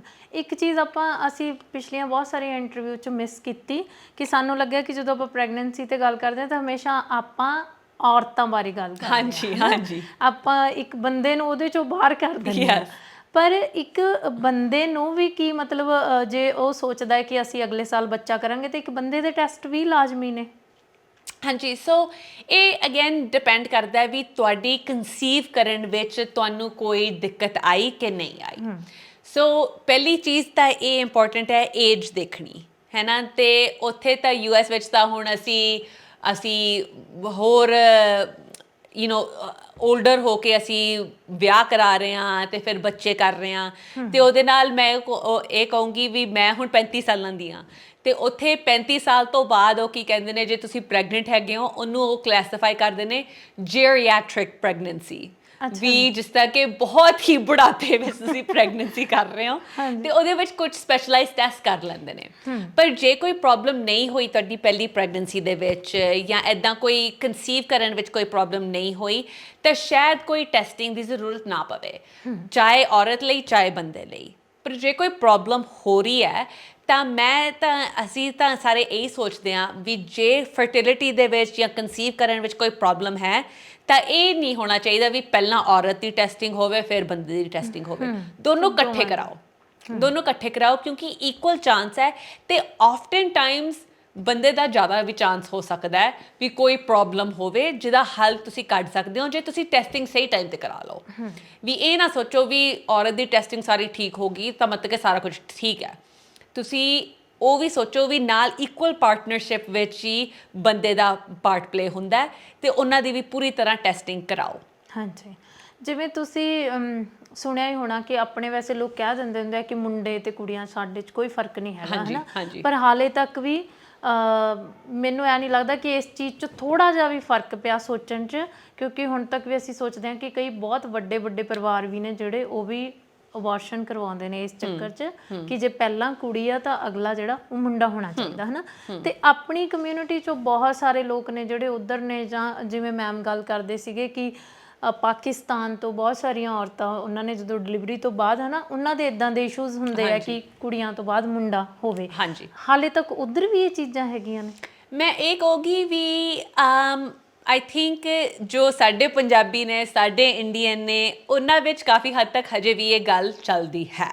ਅਤੇ ਮੈਂ ਆਪਣੇ ਆਪ ਨੂੰ ਬੜਾ ਉਹ ਮਹਿਸੂਸ ਕਰਦੀ ਹਾਂ, ਲੱਕੀ ਮਹਿਸੂਸ ਕਰਦੀ ਹਾਂ, ਕਿਉਂਕਿ ਮੇਰੇ ਪਰਿਵਾਰ ਵਿੱਚ ਕਦੀ ਇਹੋ ਜਿਹੀ ਗੱਲ ਨਹੀਂ ਹੋਈ। ਅਤੇ ਮੈਂ ਜੇ ਸੱਚ ਦੱਸਾਂ ਤਾਂ ਜਦੋਂ ਸਾਡੇ ਉੱਥੇ ਉਹ ਦੱਸ ਦਿੰਦੇ ਨੇ ਪਹਿਲਾਂ ਤੁਹਾਨੂੰ 20 ਹਫ਼ਤਿਆਂ ਤੱਕ ਤੁਹਾਡੇ ਪ੍ਰੈਗਨੈਂਸੀ ਵਿੱਚ ਦੱਸ ਦਿੰਦੇ ਨੇ ਜੇ ਤੁਸੀਂ ਚਾਹੋ ਵੀ ਮੁੰਡਾ ਹੈ ਜਾਂ ਕੁੜੀ ਹੈ। ਅਤੇ ਮੈਂ ਜਦੋਂ ਸਾਨੂੰ ਪਤਾ ਚੱਲਿਆ ਸੀਗਾ ਅਤੇ ਮੇਰੇ ਭਰਾ ਨੇ ਥੋੜ੍ਹੀ ਜਿਹੀ ਪਾਰਟੀ ਜਿਹੀ ਰੱਖੀ ਸੀ ਵੀ ਮੈਂ ਦੱਸੂਗਾ ਸਾਰਿਆਂ ਨੂੰ। ਉਹਨੂੰ ਰਿਜ਼ਲਟ ਚਲੇ ਗਏ ਸੀ, ਸਾਨੂੰ ਰਿਜ਼ਲਟ ਨਹੀਂ ਸੀ ਆਏ। ਵੀ ਕਹਿੰਦਾ ਫਿਰ ਮੈਂ ਸਾਰਿਆਂ ਨੂੰ ਦੱਸੂਗਾ ਵੀ ਇਹ ਤੇਰਾ ਮੁੰਡਾ ਹੋ ਰਿਹਾ ਜਾਂ ਕੁੜੀ ਹੋ ਰਹੀ ਹੈ। ਅਤੇ ਮੈਂ ਤੁਹਾਨੂੰ ਦੱਸ ਨਹੀਂ ਸਕਦੀ ਮੈਂ ਕਿੰਨੀ ਟੈਨਸ਼ਨ ਵਿੱਚ ਸੀ ਵੀ ਮੈਨੂੰ ਕੁੜੀ ਹੀ ਚਾਹੀਦੀ ਹੈ, ਮੈਨੂੰ ਮੁੰਡਾ ਚਾਹੀਦਾ ਹੀ ਨਹੀਂ, ਮੈਨੂੰ ਸਿਰਫ ਕੁੜੀ ਚਾਹੀਦੀ ਹੈ। ਅਤੇ ਮੈਂ ਇੰਨੀ ਸਟਰੈਸ ਵਿੱਚ ਸੀਗੀ ਵੀ ਜੇ ਕੁੜੀ ਨਾ ਹੋਵੇ ਮੈਂ ਕੀ ਕਰੂੰਗੀ। ਅਤੇ ਅਸੀਂ ਸਾਰੇ ਤਾਂ ਬਹੁਤ ਜ਼ਿਆਦਾ ਖੁਸ਼ ਸੀਗੇ ਵੀ ਕੁੜੀ ਹੋ ਰਹੀ ਹੈ।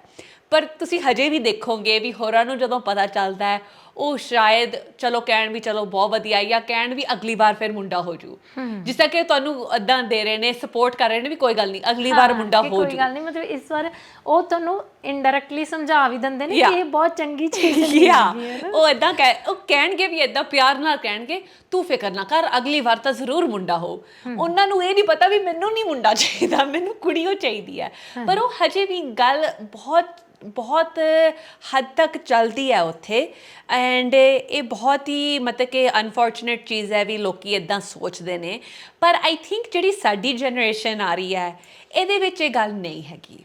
ਇਹ ਜਿਹੜੀ ਵੀ ਗੱਲਾਂ ਹੁੰਦੀਆਂ ਨੇ ਜਿਹੜੀਆਂ ਆਂਟੀਆਂ ਨੇ ਜਾਂ ਬੀਬੀਆਂ ਨੇ ਉਹਨਾਂ ਤੋਂ ਆਉਂਦੀ ਹੈ। ਪਰ ਮੇਰੇ ਹਾਣ ਦੇ ਜਿਹੜੇ ਹੈਗੇ ਨੇ ਸਾਰੇ, ਆਈ ਥਿੰਕ ਉਹਨਾਂ ਵਿੱਚ ਸਾਡੇ ਬਹੁਤ ਘੱਟ ਇਹ ਗੱਲ ਹੈਗੀ ਹੈ ਜੇ ਹੈ ਵੀ। ਅਤੇ ਜਿਸ ਤਰ੍ਹਾਂ ਕਿ ਅਤੇ ਸਾਡੇ ਇਹ ਨਹੀਂ ਹੈ ਵੀ ਸਿਰਫ ਜਿਹੜੀਆਂ ਮਾਵਾਂ ਨੇ ਉਹ ਹੀ ਇੱਦਾਂ ਸੋਚਦੀਆਂ ਨੇ। ਆਈ ਥਿੰਕ ਜਿਹੋ ਜਿਹੇ ਅਸੀਂ ਪਾਰਟਨਰਸ ਚੁਣੇ ਨੇ, ਜਿਸ ਤਰ੍ਹਾਂ ਕਿ ਮੇਰੇ ਵੀ ਹਸਬੈਂਡ ਹੋ ਗਏ ਜਾਂ ਜਿਹੜਾ ਮੇਰਾ ਭਰਾ ਹੈਗਾ, ਆਈ ਥਿੰਕ ਇਹੋ ਜਿਹੜੇ ਸਾਡੇ ਜਨਰੇਸ਼ਨ ਦੇ ਬੰਦੇ ਵੀ ਨੇ ਉਹ ਵੀ ਨਹੀਂ ਇੱਦਾਂ ਸੋਚਦੇ ਵੀ ਮੁੰਡਾ ਹੋਣਾ ਚਾਹੀਦਾ ਜਾਂ ਮੁੰਡਾ ਹੋਣਾ ਜ਼ਰੂਰੀ ਹੈਗਾ। ਇਹ ਮਤਲਬ ਕਿ ਪਹਿਲੀ ਗੱਲ ਤਾਂ ਮੈਨੂੰ ਤਾਂ ਬਚਪਨ ਤੋਂ ਹੀ ਜਦੋਂ ਮੈਂ ਸਾਇੰਸ ਪੜ੍ਹਦੀ ਸੀ ਮੈਨੂੰ ਤਾਂ ਬੜੀ ਹਾਸੀ ਆਉਂਦੀ ਸੀ ਵੀ ਇੱਥੇ ਕਿਉਂ ਉੱਥੇ ਕੋਸਦੇ ਵੀ ਔਰਤ ਨੂੰ ਹੀ ਨੇ ਇਹਦੇ ਕਰਕੇ, ਹੈ ਨਾ, ਵੀ ਕੁੜੀ ਹੋਈ ਆ ਔਰਤ ਨੂੰ ਕੋਸਣਾ। ਲੋਕਾਂ ਨੂੰ ਬੇਸਿਕ ਸਾਇੰਸ ਦੀ ਅੰਡਰਸਟੈਂਡਿੰਗ ਨਹੀਂ ਹੈਗੀ। ਜਦ ਕਿ ਉਹ ਸਾਨੂੰ 5ਵੀਂ 6ਵੀਂ ਤੋਂ ਮੈਨੂੰ ਲੱਗਦਾ ਪੜਾਉਣਾ ਸ਼ੁਰੂ ਕਰ ਦਿੰਦੇ ਆ ਕਿ ਬੱਚਾ ਕੁੜੀ ਜਾਂ ਮੁੰਡਾ ਹੋਣਾ ਉਹ ਬੰਦੇ ਤੇ ਡਿਪੈਂਡ ਹੈ। ਜਿਹੜੀ ਬੰਦੇ ਤੋਂ ਜੀਨਸ ਆਉਂਦੀਆਂ ਨੇ ਉਹਦੇ ਤੇ ਡਿਪੈਂਡ ਹੈ। ਪਰ ਇੱਥੇ ਉਹ ਆਈ ਥਿੰਕ ਉਹ ਮਤਲਬ ਕਿ ਲੋਕੀ ਸੋਚਦੇ ਨਹੀਂ ਉਹਦੇ ਬਾਰੇ, ਸਮਝਦੇ ਨਹੀਂ, ਜਾਂ ਬਲੇਮ ਕਰਨਾ ਔਰਤ ਨੂੰ ਬੜਾ ਆਸਾਨ ਹੋ ਜਾਂਦਾ ਉਹਨਾਂ ਲਈ। ਬਟ ਆਈ ਥਿੰਕ ਹੁਣ ਉਹ ਚੀਜ਼ ਬਦਲ ਰਹੀ ਹੈ ਸਾਡੇ ਕਲਚਰ ਵਿੱਚ ਵੀ, ਸਾਡੇ ਜਨਰੇਸ਼ਨ ਵਿੱਚ ਇਹ ਚੀਜ਼ ਬਦਲ ਰਹੀ ਹੈ। ਐਂਡ ਮੈਨੂੰ ਨਹੀਂ ਲੱਗਦਾ ਵੀ ਕੋਈ ਜ਼ਿਆਦਾ ਐਮਫੈਸਿਸ ਇਹਦੇ 'ਤੇ ਪਲੇਸ ਕਰਦਾ ਹੈ ਵੀ ਤੁਹਾਡੇ ਕੁੜੀ ਹੋਈ ਹੈ ਜਾਂ ਮੁੰਡਾ ਹੋਇਆ। ਇਨਫੈਕਟ ਜੇ ਤੁਸੀਂ ਜ਼ਿਆਦਾਤਰ ਲੋਕਾਂ ਤੋਂ ਸੋਚੋ ਅਤੇ ਸਮਝੋ ਤਾਂ ਉਹ ਸਾਰੇ ਇਹ ਕਹਿਣਗੇ ਵੀ ਕੁੜੀਆਂ ਦਾ ਜਿੰਨਾ ਪਿਆਰ ਮਿਲਦਾ ਹੈ ਉਹ ਸ਼ਾਇਦ ਅੱਗੇ ਜਾ ਕੇ ਮੁੰਡਿਆਂ ਤੋਂ ਨਾ ਮਿਲਦਾ ਹੋਵੇ। ਅਤੇ ਆਈ ਥਿੰਕ ਇਹ ਚੀਜ਼ ਬਹੁਤ ਹੀ ਮੈਨੂੰ ਵਧੀਆ ਲੱਗਦੀ ਹੈ ਵੀ ਭਾਵੇਂ ਸਾਡੇ 'ਤੇ ਇਨਫਲੂਐਂਸ ਪਹਿਲੀ ਜਨਰੇਸ਼ਨ ਦਾ ਇਹੋ ਜਿਹਾ ਹੋਵੇ, ਸਾਡੀ ਜਨਰੇਸ਼ਨ ਵਿੱਚ ਨਹੀਂ ਇਹ ਗੱਲ। ਬਿਲਕੁਲ। ਹਾਂਜੀ, ਵੈਸੇ ਤਾਂ ਆਪਾਂ ਇਸ ਚੀਜ਼ ਤੇ ਗੱਲ ਕਰ ਹੀ ਲਈ ਆ, ਪਰ ਮੈਂ ਫਿਰ ਵੀ ਚਾਹੁੰਦੀ ਹਾਂ ਕਿ ਤੁਸੀਂ ਥੋੜਾ ਜਿਹਾ ਇਸ ਚੀਜ਼ ਨੂੰ ਐਲੈਬੋਰੇਟ ਕਰੋ ਕਿ ਜੇ ਤੁਸੀਂ 1 ਜਾਂ 2 ਬੱਚੇ ਪੈਦਾ ਕੀਤੇ ਨੇ ਤੇ ਤੁਹਾਡੀ ਜਿਹੜੀ ਬਾਡੀ 'ਚ ਚੇਂਜ ਆ ਰਹੇ ਨੇ, ਮਤਲਬ ਉਹਨੂੰ ਇੱਦਾਂ ਨਾ ਸੋਚੋ ਕਿ ਕੁਝ ਅਬਨੋਰਮਲ ਹੋ ਗਿਆ ਹੈ ਨਾ। ਤੇ ਜ਼ਿਆਦਾਤਰ ਪ੍ਰੈਸ਼ਰ ਸਾਡੇ ਤੇ ਕਿਹਦਾ ਹੁੰਦਾ, ਉਹੀ ਕਿ ਅਸੀਂ ਆਪਣੇ ਹਸਬੈਂਡ ਨੂੰ ਸੋਹਣੇ ਲੱਗੀਏ, ਅਸੀਂ ਆਲੇ ਦੁਆਲੇ ਨੂੰ ਸੋਹਣੇ ਲੱਗੀਏ, ਕਿ ਉਸ ਚੀਜ਼ ਨੂੰ ਵੀ ਆਉਣ ਲਈ ਵਕਤ ਲੱਗਦਾ ਹੈ ਨਾ। ਤੇ ਉਸ ਚੀਜ਼ ਲਈ ਮੈਂ ਚਾਹੁੰਦੀ ਹਾਂ ਕਿ ਤੁਸੀਂ ਸੱਚੀ ਇੱਕ ਛੋਟੀ ਜਿਹੀ ਚਾਹੇ ਗੱਲਬਾਤ ਕਰੋ ਕਿ ਦੱਸੋ ਕਿ ਪ੍ਰੈਗਨੈਂਸੀ ਤੋਂ ਬਾਅਦ ਕਿੱਦਾਂ ਦੇ ਚੇਂਜਸ ਨੇ ਤੇ ਉਹਨੂੰ ਤੁਸੀਂ ਕਿਵੇਂ ਹੌਲੀ ਹੌਲੀ ਆਪਣੇ ਦਿਮਾਗ ਨੂੰ ਉਹਦੇ ਨਾਲ ਸੈੱਟ ਕਰਨਾ। ਬਿਲਕੁਲ, ਇਹ ਪਹਿਲੀ ਚੀਜ਼ ਤਾਂ ਆਈ ਥਿੰਕ ਇਹ ਹੈ ਵੀ ਤੁਸੀਂ ਆਪ ਆਪਣੇ ਆਪ ਨੂੰ ਤਿਆਰ ਕਰ ਲਓ ਵੀ ਇਹ ਚੇਂਜਸ ਆਉਂਦੀਆਂ ਨੇ ਤੇ ਆਉਣੀਆਂ ਜ਼ਰੂਰੀ ਨੇ। ਜੇ ਚੇਂਜਸ ਮਤਲਬ ਕਿ ਤੁਸੀਂ ਕਿੱਦਾਂ ਸੋਚ ਸਕਦੇ ਹੋ ਵੀ ਤੁਸੀਂ ਪ੍ਰੈਗਨੈਂਸੀ ਦੇ ਥਰੂ ਜਾ ਸਕਦੇ ਹੋ ਤੇ ਬੱਚਾ ਪੈਦਾ ਕਰ ਸਕਦੇ ਹੋ ਤੇ ਤੁਹਾਡੇ ਬਾਡੀ ਤੇ ਦਿਖੂਗਾ ਨਹੀਂ, ਇਹ ਹੋ ਹੀ ਨਹੀਂ ਸਕਦੀ ਚੀਜ਼, ਹੈ ਨਾ। ਤੇ ਮੈਂ ਇਹ ਕਹੂੰਗੀ ਵੀ ਪਹਿਲਾਂ ਤੁਸੀਂ ਇਹ ਸੋਚ ਲਓ ਵੀ ਇਹ ਤਾਂ ਚੇਂਜਸ ਆਉਣਗੀਆਂ ਤੇ ਆਈ ਥਿੰਕ ਕੋਈ ਇਹ ਨਹੀਂ ਦੱਸਦਾ ਵੀ ਕਿੰਨਾ ਟਾਈਮ ਲੱਗਦਾ ਤੇ ਹਰ ਇੱਕ ਔਰਤ ਲਈ ਅਲੱਗ-ਅਲੱਗ ਟਾਈਮ ਲੱਗਦਾ। ਪਰ ਆਈ ਥਿੰਕ 1 ਸਾਲ ਲੱਗਣਾ ਬਿਫੋਰ ਤੁਸੀਂ ਸੋਚ ਵੀ ਸਕਦੇ ਹੋ ਵੀ ਅਸੀਂ ਕਿੱਦਾਂ ਆਪਣੀ ਬਾਡੀ ਨੂੰ ਫਿਰ ਤੋਂ ਹੈਲਦੀ ਬਣਾਈਏ, ਇਹ ਨਾਰਮਲ ਚੀਜ਼ ਹੈ ਨਾ। ਤੇ ਐਮਫੈਸਿਸ ਇਹ ਵੀ ਨਹੀਂ ਹੋਣਾ ਚਾਹੀਦਾ ਵੀ ਅਸੀਂ ਛੇਤੀ ਤੋਂ ਛੇਤੀ ਕਿੱਦਾਂ ਆਪਣੀ ਵਾਪਸ ਉਹ ਬਾਡੀ ਵਿੱਚ ਜਾਈਏ ਜਿਸ ਤਰ੍ਹਾਂ ਸਾਡੀ ਬਾਡੀ ਪਹਿਲਾਂ ਹੁੰਦੀ ਸੀ। ਤੇ ਇਹ ਮੈਂ ਵੀ ਕਹੂੰਗੀ ਵੀ ਗਲਤੀ ਮੇਰੀ ਵੀ ਸੀ ਉਸ ਟਾਈਮ 'ਤੇ। ਮੈਂ ਵੀ ਸੋਚਿਆ ਵੀ ਹੁਣ ਪ੍ਰੈਗਨੈਂਸੀ ਤੋਂ ਬਾਅਦ ਕੀ ਕਰੀਏ, ਢਿੱਡ ਨੂੰ ਟਾਈਟ ਕਰਨ ਲਈ, ਇੱਦਾਂ ਕਰਨ ਲਈ, ਅਤੇ ਉੱਥੇ ਆਪਣੇ ਬੈਂਡਸ ਬੰਨ ਲੈਣੇ ਟਾਈਟ ਵਾਲੇ ਤਾਂ ਕਿ ਬਾਡੀ ਸ਼ੇਪ ਵਿੱਚ ਰਵੇ। ਅਤੇ ਭਾਵੇਂ ਦਰਦ ਹੋ ਰਹੀ ਹੈ, ਪੇਨ ਹੋ ਰਹੀ ਹੈ, ਤੁਸੀਂ ਬ੍ਰੈਸਟ ਫੀਡਿੰਗ ਦਾ ਵੀ ਸਿੱਖ ਰਹੇ ਹੋ, ਸਾਰਾ ਕੁਝ ਕਰ ਰਹੇ ਹੋ, ਹਿੱਲਿਆ ਜਾ ਨਹੀਂ ਰਿਹਾ, ਪਰ ਢਿੱਡ ਨੂੰ ਬੰਨ ਕੇ ਰੱਖਣਾ ਵੀ ਸਾਡੀ ਬਾਡੀ ਠੀਕ ਹੋਣੀ ਚਾਹੀਦੀ ਹੈ। ਪਰ ਇਹ ਇੰਨੀ ਹਾਰਮਫੁਲ ਥਿੰਕਿੰਗ ਹੈਗੀ ਹੈ, ਕਿਉਂਕਿ ਫਿਰ ਕੀ ਹੁੰਦਾ ਹੈ ਵੀ ਤੁਸੀਂ ਆਪਣੇ ਬੱਚੇ ਲਈ ਚੰਗੀ ਤਰ੍ਹਾਂ ਖਾਣਾ ਪੀਣਾ ਨਹੀਂ ਰੱਖਦੇ ਆਪਣਾ, ਤੇ ਤੁਸੀਂ ਆਪਣੀ ਬਾਡੀ ਲਈ ਕਨੈਕਸ਼ਨ ਬਣਨ ਲਈ ਵੀ ਸਮਾਂ ਨਹੀਂ ਅਸੀਂ ਦਿੰਦੇ। ਤੇ ਫਿਰ ਕੀ ਹੋ ਜਾਂਦਾ ਵੀ ਜਦ ਤੁਸੀਂ ਸੋਚਦੇ ਹੋ ਵੀ ਬੱਚੇ ਕਰਕੇ ਮੇਰੀ ਬਾਡੀ ਇੱਦਾਂ ਚੇਂਜ ਹੋਈ ਹੈ ਤੇ ਫਿਰ ਤੁਸੀਂ ਬੱਚੇ ਤੇ ਵੀ ਬਲੇਮ ਕਰਨਾ ਸ਼ੁਰੂ ਕਰ ਲੈਂਦੇ ਹੋ। ਤੇ ਇਹ ਚੀਜ਼ ਕੀ ਹੈ, ਸਾਨੂੰ ਪਹਿਲੀ ਸਭ ਤੋਂ ਵੱਡੀ ਚੀਜ਼ ਹੈ ਵੀ ਸਾਨੂੰ ਸੈਲੀਬ੍ਰੇਟ ਕਰਨਾ ਚਾਹੀਦਾ ਵੀ ਸਾਡੀ ਬਾਡੀ ਕੀ ਕੁਝ ਕਰ ਚੁੱਕੀ ਹੈ। ਵੀ ਇੰਨੀ ਵੱਡੀ ਗੱਲ ਹੈ ਵੀ ਅਸੀਂ ਕਿਸੇ ਬੱਚੇ ਨੂੰ ਪੈਦਾ ਕਰ ਸਕੇ ਹਾਂ, ਵੀ ਇਹ ਕੋਈ ਐਬਨੋਰਮਲ ਚੀਜ਼ ਨਹੀਂ ਹੈ। ਤੇ ਉਸ ਤੋਂ ਇਲਾਵਾ ਜੋ ਸਾਨੂੰ ਫੋਕਸ ਸਾਡਾ ਹੋਣਾ ਚਾਹੀਦਾ ਵੀ ਸਾਡੀ ਬਾਡੀ ਹੈਲਦੀ ਹੈ ਕਿ ਨਹੀਂ ਹੈ। ਜੇ ਅਸੀਂ ਬ੍ਰੈਸਟ ਫੀਡਿੰਗ ਕਰ ਰਹੇ ਹਾਂ, ਸਾਡੀ ਬਾਡੀ ਦੁੱਧ ਬਣਾ ਸਕ ਰਹੀ ਹੈ ਕਿ ਨਹੀਂ, ਇਹ ਚੀਜ਼ਾਂ 'ਤੇ ਫੋਕਸ ਕਰੋ। ਜੇ ਦੁੱਧ ਵੀ ਅਸੀਂ ਬਣਾਉਣਾ ਚਾਹਾਂਗੇ ਤਾਂ ਸਾਨੂੰ ਚੰਗਾ ਖਾਣਾ ਪੀਣਾ ਚਾਹੀਦਾ ਹੈ। ਜੇ ਅਸੀਂ ਆਪਣੇ ਬੱਚੇ ਨੂੰ ਵੀ ਪਾਲਣਾ ਚਾਹਾਂਗੇ ਤਾਂ ਚੰਗਾ ਖਾਣਾ ਪੀਣਾ ਪਊਗਾ। ਤੇ ਇਹ ਚੀਜ਼ ਤਾਂ ਇਹ ਵੀ ਹੈਗਾ ਵੀ ਜੋ ਤੁਹਾਡੇ ਇਰਦ ਗਿਰਦ ਨੇ ਪਰਿਵਾਰ ਵਿੱਚ, ਉਹਨਾਂ ਨਾਲ ਵੀ ਆਈ ਥਿੰਕ ਇੰਪੋਰਟੈਂਟ ਚੀਜ਼ ਇਹ ਹੈ ਵੀ ਪਹਿਲਾਂ ਡਿਸਕਸ਼ਨ ਕਰੋ, ਪਹਿਲਾਂ ਹੀ ਪ੍ਰੈਗਨੈਂਸੀ ਦੇ ਦੌਰਾਨ ਵੀ ਕਰ ਲਓ ਇਹਦੇ ਬਾਰੇ ਗੱਲਬਾਤ, ਵੀ ਇਹ ਚੀਜ਼ਾਂ ਸੁਣਨੀਆਂ ਕਦੀ ਕਦੀ ਹੋਰਾਂ ਤੋਂ ਵੀ ਚੰਗੀਆਂ ਲੱਗਦੀਆਂ ਨੇ। ਵੀ ਇਹ ਨਹੀਂ ਵੀ ਤੁਸੀਂ ਪਤਲੇ ਹੋ ਰਹੇ ਹੋ ਜਾਂ ਭਾਰ ਘਟ ਰਿਹਾ, ਪਰ ਵੀ ਤੁਸੀਂ ਕਿੱਦਾਂ ਆਪਣੇ ਲਈ ਹੈਲਦੀ ਰਹਿ ਰਹੇ ਹੋ ਤੇ ਬੱਚੇ ਲਈ ਹੈਲਦੀ ਰਹਿ ਰਹੇ ਹੋ, ਹੈ ਨਾ। ਤੇ ਚੰਗਾ ਤੁਹਾਡਾ ਹੈਲਦੀ ਖਾਣਾ ਪੀਣਾ ਹੋਵੇ। ਤੇ ਦੂਜੀ ਗੱਲ ਇਹ ਹੈ ਵੀ ਮੈਂ ਇਹ ਨਹੀਂ ਕਹਿ ਰਹੀ ਵੀ ਐਕਸਰਸਾਈਜ਼ ਵਗੈਰਾ ਨਾ ਕਰੋ, ਉਹ ਵੀ ਕਰਨੀ ਇੰਪੋਰਟੈਂਟ ਹੈ, ਬਿਲਕੁਲ ਉਹ ਜ਼ਰੂਰੀ ਗੱਲ ਹੈਗੀ ਹੈ।